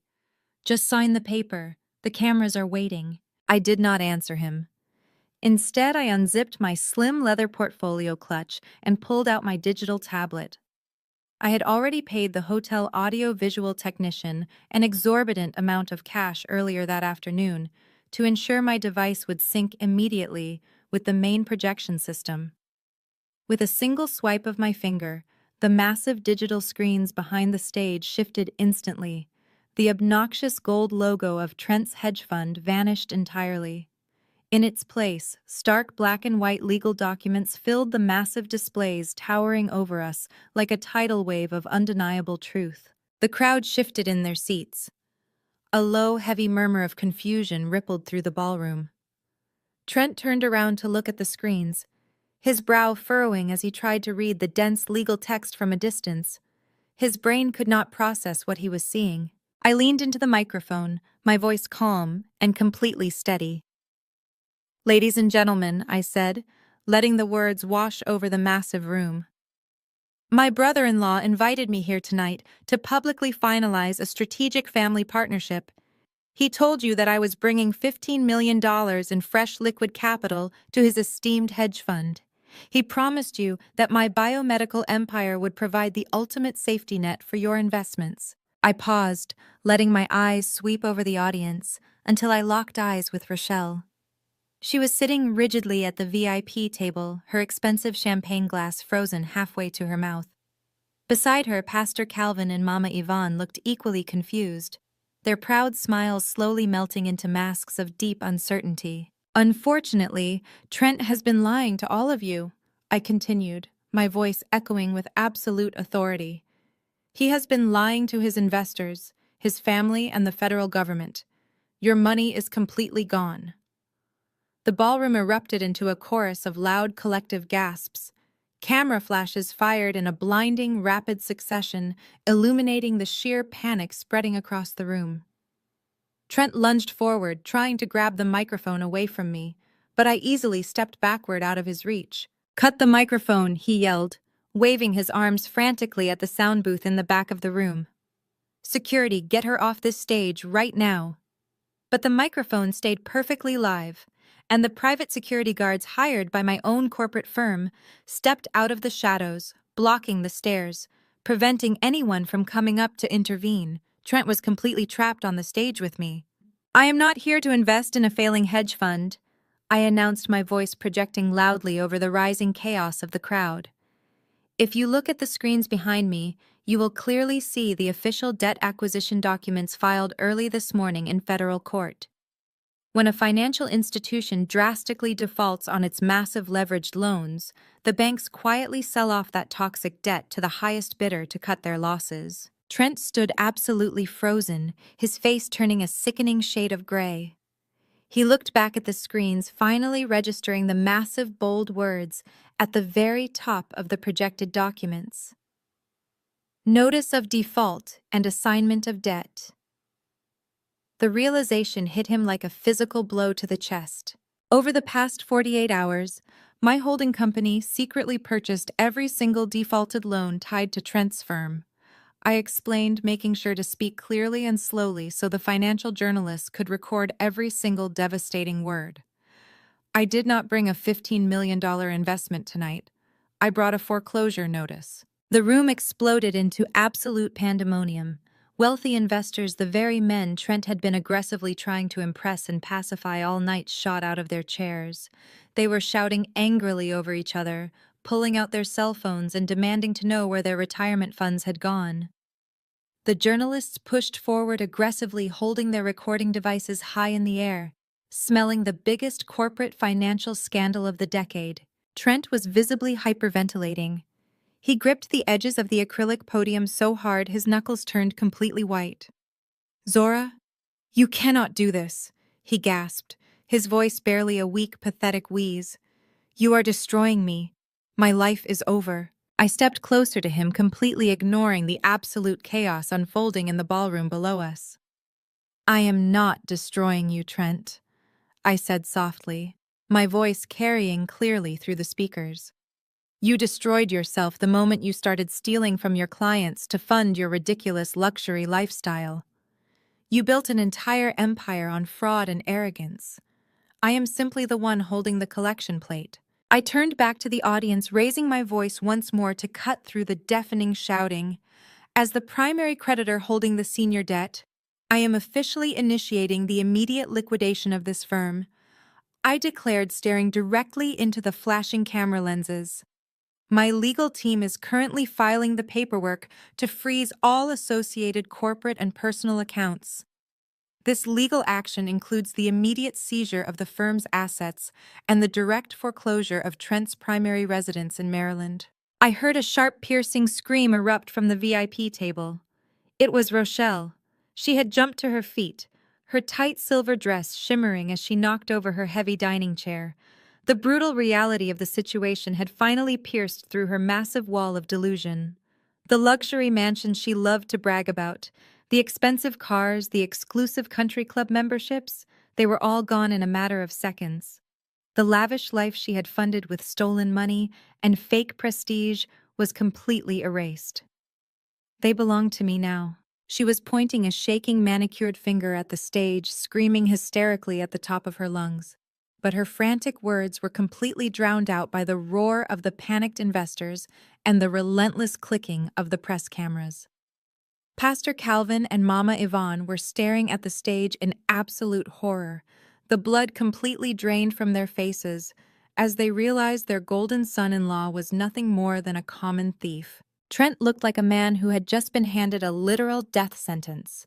His knees actually buckled and he slumped heavily against the podium, gasping for air like a drowning man.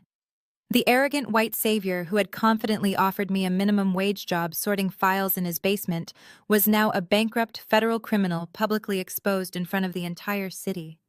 He had tried to use my deeply toxic family to extort me, but he had vastly underestimated the sheer ruthlessness of a woman who had spent 5 years surviving on her own. I looked down at him, feeling no pity, no guilt, and absolutely no remorse. The Sunday sermon about selfishness echoed in my mind. They thought they could use God and family loyalty to rob me blind. Instead, I had used the law to strip them of everything they valued. "The debt has been called in, Trent," I whispered, stepping away from the podium and leaving him to face the mob. I picked up my slim leather portfolio, leaving the heavy gold pen sitting uselessly on the acrylic stand. I did not run away. I walked slowly and deliberately across the wide stage, letting the blinding lights wash over me.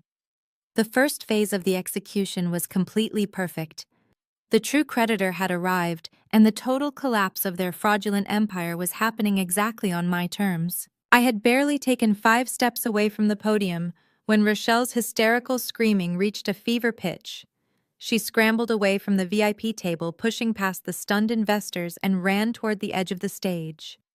"You are a psychotic liar," she shrieked, her face twisted into an ugly mask of pure hatred. Her voice cracked, echoing loudly through the massive speakers because the sound engineer had completely abandoned his post in the chaos. "Do not believe a single word she is saying!" Rochelle yelled frantically, waving her arms at the audience and the flashing cameras. "She is sick. She is a delusional drug addict. She has been in and out of European rehabilitation centers for 5 years. This is all a massive hallucination induced by her sickness. She does not have any money, and she certainly does not own any debt." I stopped walking. I turned around slowly, looking down at my older sister, who was practically foaming at the mouth in her desperate attempt to salvage her crumbling reality. She was playing her favorite card, the fake addiction, but this time she was doing it in a room full of her own elite public relations clients. I watched the faces of the wealthy socialites and corporate executives who paid Rochelle thousands of dollars a month to manage their public images. They were looking at her like she had completely lost her mind. I walked right back to the acrylic podium where my tablet was still connected to the main projection system. "You really should have learned when to stay quiet." "Rochelle," I said, my voice cutting through her hysterical screaming with cold, absolute precision. I reached out and tapped the screen, advancing the presentation to the very next slide. The massive black and white foreclosure documents instantly vanished. In their place, the huge screens lit up with a blinding array of highly detailed official records. On the left side of the projection were my certified Swiss tax returns, spanning the entire 5 years I had been living in Geneva. The numbers were staggering, clearly displaying millions of dollars in legitimate corporate income, capital gains, and international patent royalties. They were stamped and verified by the Swiss Federal Tax Administration. In the center of the massive screens, a high-definition video began to play. It was a time-lapse compilation of the security camera footage from my private biomedical laboratory. The audience watched in complete silence as the footage showed me arriving at the lab before sunrise and leaving long after midnight, day after day, year after year. The timestamp in the corner of the video proved the relentless, grueling 16-hour shifts I had worked to build my empire. There were no glamorous parties, no wild nights, and absolutely no drug-fueled benders. There was only a black woman in a white coat pouring her entire soul into her scientific research. And on the right side of the screen were my comprehensive medical records. They were signed by some of the most respected physicians in Europe. They detailed my perfect physical health, my clean blood panels, and the complete and total absence of any addictive substances in my system. The documents explicitly stated that I had never received treatment for any form of chemical dependency. I looked down at Rochelle, who was staring up at the screens in pure, horrified silence. The loud, frantic screaming had completely died in her throat. Her jaw hung open and her perfectly applied makeup was now streaked with genuine tears of terror. For 5 years, my sister has told everyone in our family and our community that I was a hopeless addict. I announced to the ballroom, my voice echoing off the high ceilings. She used that horrible lie to elevate her own status. She used my supposed brokenness to make herself look like a tragic, long-suffering hero to her friends and her clients. I paused, letting the heavy weight of my words settle over the stunned crowd. But the truth is much simpler and much darker. I continued, making sure the press pool captured every single syllable. 5 years ago, Rochelle embezzled $10,000 from her own startup business to fund her luxury shopping habits. When she was about to be caught, she panicked. She blamed the missing money on me. She invented a fake drug addiction to explain where the funds went, and my parents helped her cover it up because they could not bear to see their perfect golden child face the consequences of her own theft. A loud collective gasp rolled through the crowd. I watched as Rochelle's elite clients began whispering fiercely to one another, their faces twisted in absolute disgust. These were people whose entire livelihoods depended on pristine public perception. They were quickly realizing that their expensive public relations executive was a pathological liar who had framed her own innocent sister to cover up financial fraud. Pastor Calvin and Mama Yvonne looked like they wanted the floor to open up and swallow them whole. The prestigious church leaders who had spent years preaching about morality and honesty were sitting in frozen terror as their deepest, darkest family secret was broadcasted to the most powerful people in the city. They had chosen the comfortable lie over the difficult truth, and now the truth was burning their entire world to the ground. You built your entire public relations firm on a foundation of massive lies, Rochelle, I said, looking directly into her wide, panicked eyes. You thought you could control the narrative forever because I was too scared to speak up.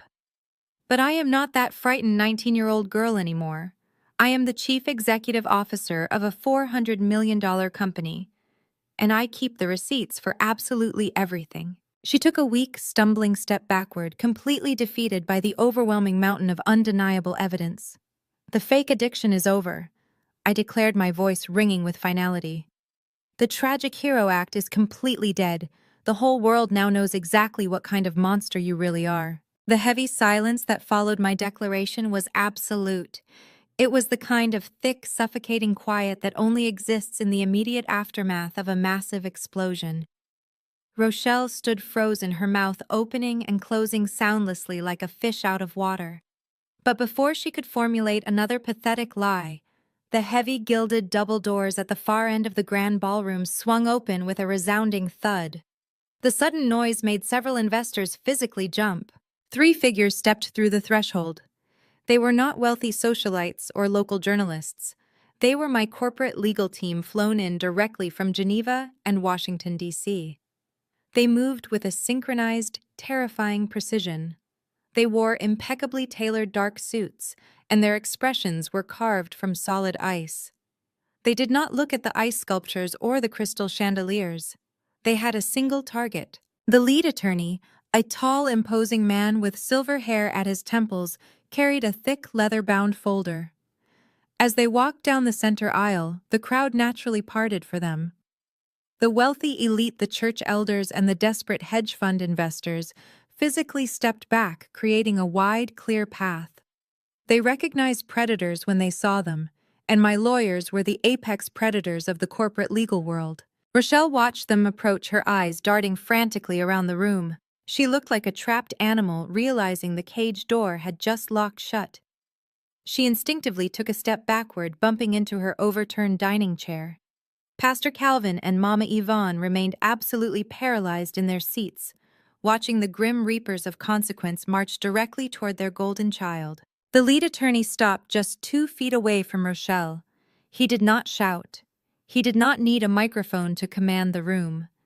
His deep, steady voice carried easily through the deathly quiet ballroom. "Rochelle Miller," he stated, looking down at her trembling frame. "I am the senior litigation partner representing Zora Miller and her associated corporate entities." He reached into his leather folder and pulled out a massive stack of legal documents, bound by a thick blue ribbon. He held them out, suspending them in the air between them. Rochelle refused to raise her hands. She stared at the papers as if they were covered in poison. When she did not take them, he simply let them drop. The heavy stack hit the polished hardwood floor right at her expensive silver heels with a loud, devastating slap. "You have been officially served," he announced, stepping back and folding his hands in front of him. I leaned back into the acrylic podium, watching the final nail being driven into her coffin. "Those documents outline a $10 million civil lawsuit, Rochelle," I explained, my voice echoing softly through the speakers. "The charges include massive character defamation, malicious libel slander, and a highly coordinated civil conspiracy to commit extortion." Rochelle looked down at the papers and let out a small, strangled gasp. $10 million, she whispered, her voice completely devoid of air. "You cannot do this. You do not have any proof. It is just your word against mine." I let a cold, humorless laugh slip through my lips. "I am the chief executive officer of a biomedical technology firm, Rochelle. I do not operate on hearsay. I operate on documented empirical data." I pointed toward the stage screens, which my technical team immediately shifted to display a massive grid of digital evidence. "The lawsuit includes the frantic, passive-aggressive voicemails you left on my secure server. On Saturday morning, I listed, counting them off on my fingers. It includes certified screenshots of the group text messages you sent to the church members, explicitly claiming my company was a fraudulent money laundering operation. And most importantly, it includes the crystal-clear, high-definition audio recording I took from the back pew of Greater Fellowship Ministries on Sunday morning, while you stood at the holy pulpit and lied to 3,000 people." The collective gasp from the church members in the audience was deafening. Several of the older aunties who had been defending Rochelle just an hour ago covered their mouths in sheer horror. They suddenly realized their sacred sanctuary had been used as a staging ground for a vicious corporate blackmail scheme. Pastor Calvin squeezed his eyes shut, unable to look at the faces of his congregation, who were now staring at him with absolute disgust. "You tried to use your public relations firm to destroy my initial public offering." I continued, staring down at her completely broken form. "So I used my legal team to completely dismantle yours. A $10 million lawsuit means every single one of your business accounts is now frozen pending investigation. Your boutique agency is completely bankrupt as of this exact second." The immediate fallout in the room was spectacular to witness. The elite socialites and corporate executives who made up Rochelle's client list were visibly backing away from her. In the world of high-end public relations, reputation is the only currency that matters. Rochelle was no longer just a liar, she was a massive, radioactive liability. Being associated with a woman facing a $10 million extortion and defamation lawsuit from a highly respected biotech founder was corporate suicide. One of her most prominent clients, a wealthy real estate developer sitting at the adjacent table, actually stood up and threw his cloth napkin onto his plate in disgust. "Do not ever contact my office again, Rochelle." He snapped loud enough for the entire room to hear. "Our retainer is officially terminated. You are a complete disgrace." Two other clients immediately followed suit, muttering angrily as they grabbed their coats and headed for the exits, wanting to distance themselves from the blast zone before the journalists started asking them questions. Rochelle's life work. Her pristine image, her carefully curated network of elite contacts evaporated into thin air in less than 60 seconds. The firm she had built using stolen money and fake prestige was completely eradicated. Rochelle dropped to her knees, the shimmering silver fabric of her dress pooling around her on the hardwood floor. She reached out with trembling hands, picking up the massive stack of legal documents. She stared at the bold black lettering, her eyes wide and completely vacant. The delusion had finally shattered, leaving nothing but the brutal, crushing reality of total ruin.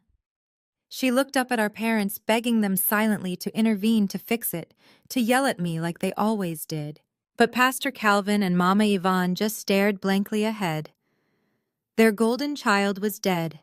Their perfect son-in-law was a federal criminal facing prison time. Their empire of lies was reduced to absolute ash. The legal hammer had dropped, and there was no hiding from the impact. The heavy thud of the legal documents hitting the floor seemed to snap whatever fragile thread was still holding Trent's sanity together. He stood frozen behind the acrylic podium for a long, agonizing moment, his pale face turning a mottled shade of angry purple. The panic that had consumed him just minutes ago rapidly mutated into a blind, vicious rage. He realized there was no escape. The money was gone, the fund was liquidated, and the cover-up was completely destroyed. He ripped the gold fountain pen from the stand and hurled it across the stage, where it shattered against the back wall. He turned away from me and marched directly to the edge of the stage, glaring down at Rochelle, who was still kneeling on the floor, clutching the lawsuit. "This is all your fault," he screamed, his voice cracking with pure venom. "You promised me she was just a stupid addict. You promised me she would roll over and sign the paperwork because she was terrified of your little public relations threats. You lied to me, Rochelle. You dragged me into this mess to cover up your own pathetic embezzlement, and now I am losing my entire firm." Rochelle looked up at him, her tear-streaked face twisting in absolute disbelief. "Trent, please," she whimpered, reaching a shaking hand up toward him. "We are family. We can fight this together. We can call my lawyers." Trent let out a harsh, barking laugh that sounded completely unhinged. "Your lawyers?" He mocked, his voice echoing through the silent ballroom. "Your lawyers cannot even save your bankrupt agency. You do not have a dime left to your name. I should have never married into this pathetic excuse for a family. I gave you everything. I gave you status. I brought you into my world, and all you did was drag me down into your ghetto drama." The racist slur hung in the air, heavy and undeniable. The polite facade of the wealthy hedge fund manager completely evaporated, revealing the arrogant bigot he had always been beneath the surface. He had only tolerated my family because they worshipped his whiteness and his perceived wealth. The moment they were no longer useful to him, he threw them away with absolute disgust. Pastor Calvin stood up from his chair, his hands clenching into tight fists. But Trent just pointed a shaking finger right at my father's face. "Do not even look at me," Calvin Trent spat. "You and your hypocritical church. You paraded me around like a trophy because you were so desperate to be associated with real money.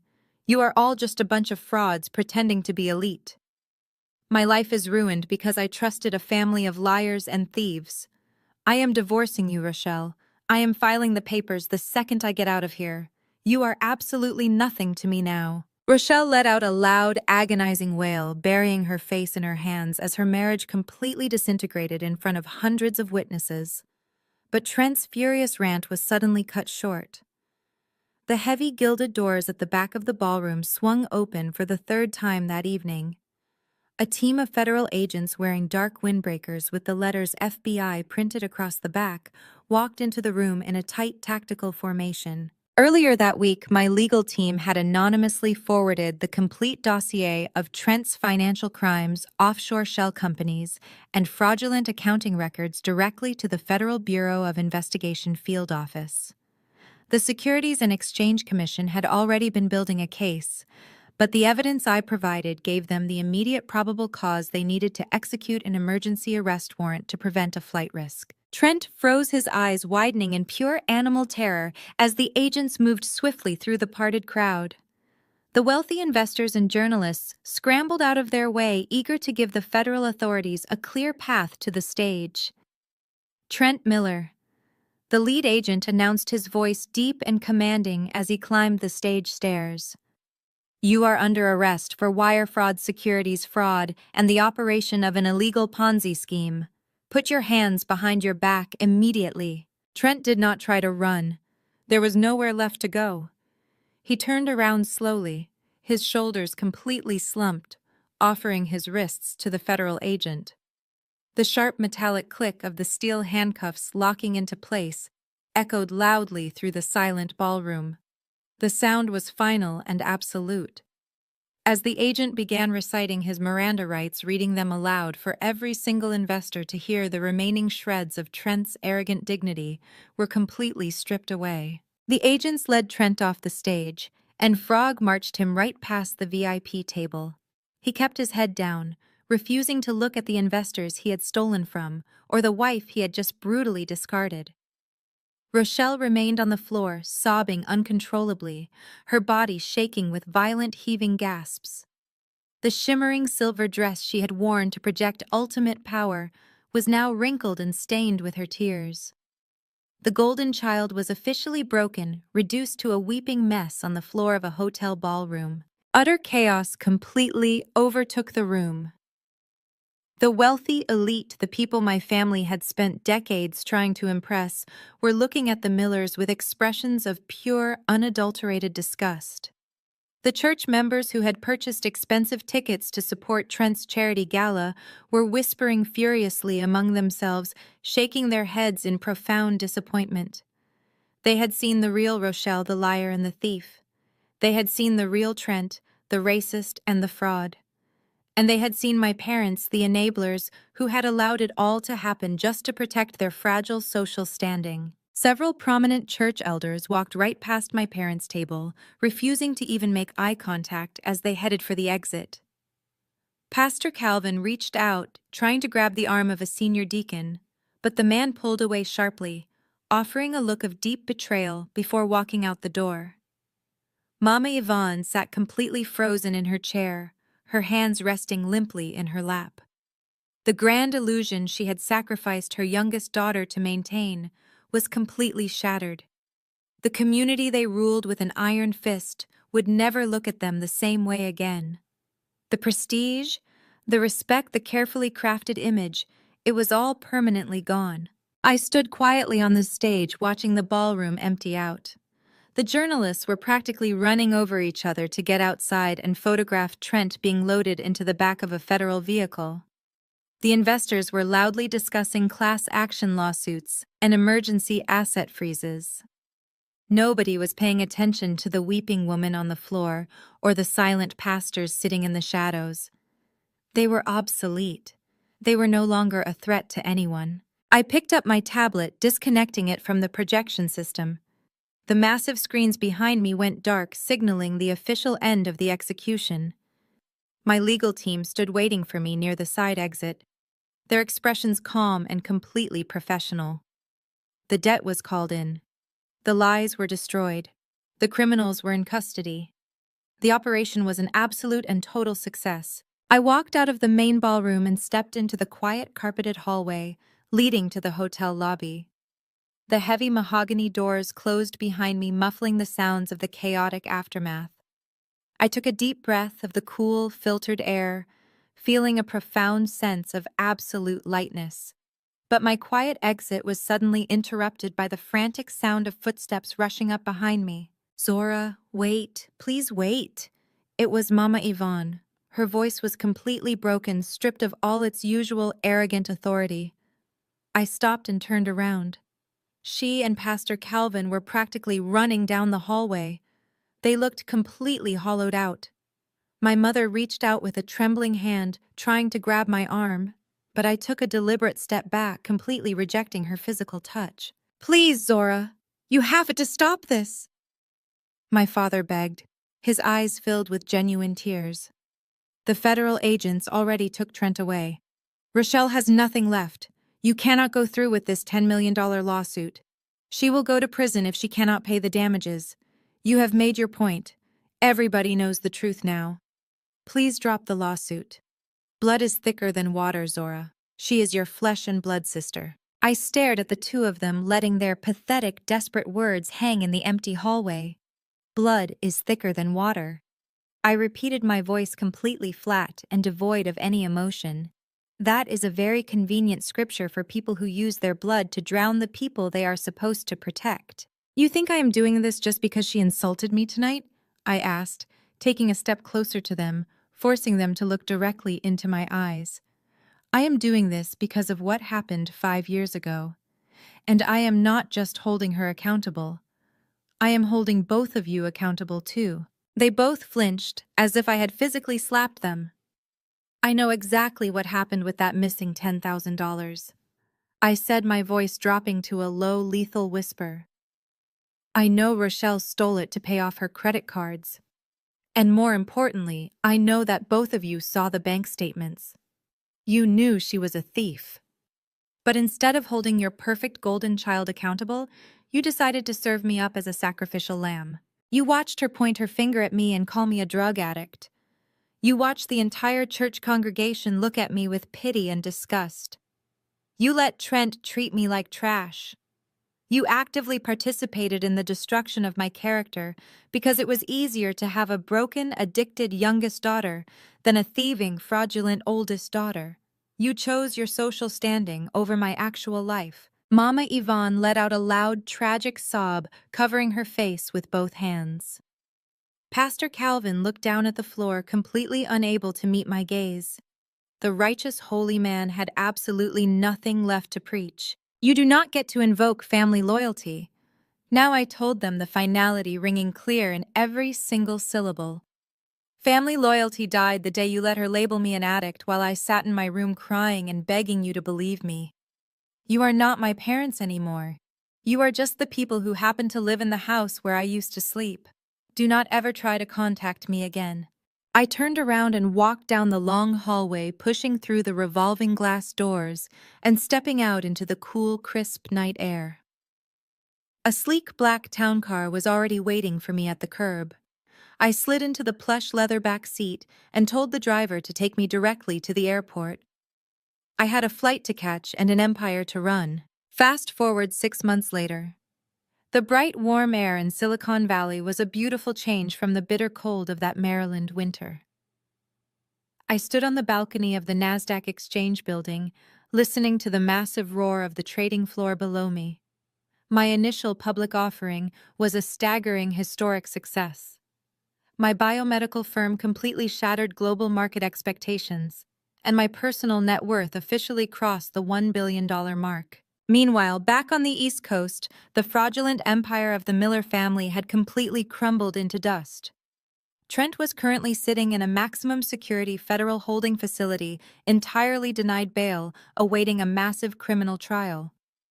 He was looking at a minimum of 20 years in federal prison for orchestrating one of the largest financial Ponzi schemes in state history. Rochelle was completely bankrupt. The civil lawsuit had effortlessly liquidated her firm and seized all of her personal assets to pay the massive damages. She was forced to move back into the dark, unfinished basement of our parents' sprawling colonial home. She had no clients, no friends, and absolutely no future in public relations. The high society elite she loved so much treated her like a highly contagious disease, completely scrubbing her existence from their social circles. And the mighty Pastor Calvin and Mama Yvonne were officially ousted from their holy thrones. The Board of Elders at Greater Fellowship Ministries held an emergency vote and forced my father to resign in absolute public disgrace. The congregation could not tolerate a spiritual leader who had actively covered up massive financial crimes and lied directly from the sacred pulpit. They were now complete social pariahs, trapped in a massive empty house they could barely afford to maintain. Sitting in my new coroner office overlooking the beautiful California coastline, I finally understood the true meaning of peace. For so many years, I thought peace meant keeping my head down and surviving their toxic abuse. I thought it meant being the bigger person and simply walking away in silence. But true peace requires absolute boundaries. It requires you to stand up in the bright light of the truth and let the people who abused you burn in the fires of their own making. You do not owe your loyalty to people who demand your destruction. You do not owe your silence to people who actively lie about your character. Sometimes the only way to heal from the deep wounds inflicted by your own family is to completely amputate the infected limb and learn how to walk on your own. Have you ever had to walk away from a highly toxic family dynamic to save your own sanity and build your own life? How did you find the courage to finally set those absolute, unbreakable boundaries? I would absolutely love to hear your personal stories and experiences in the comments below.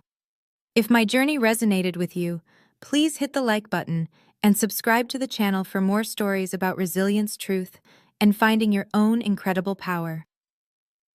Thank you so much for joining me today. And remember that the family you build from a place of mutual respect is always stronger than the family you were born into by mere accident.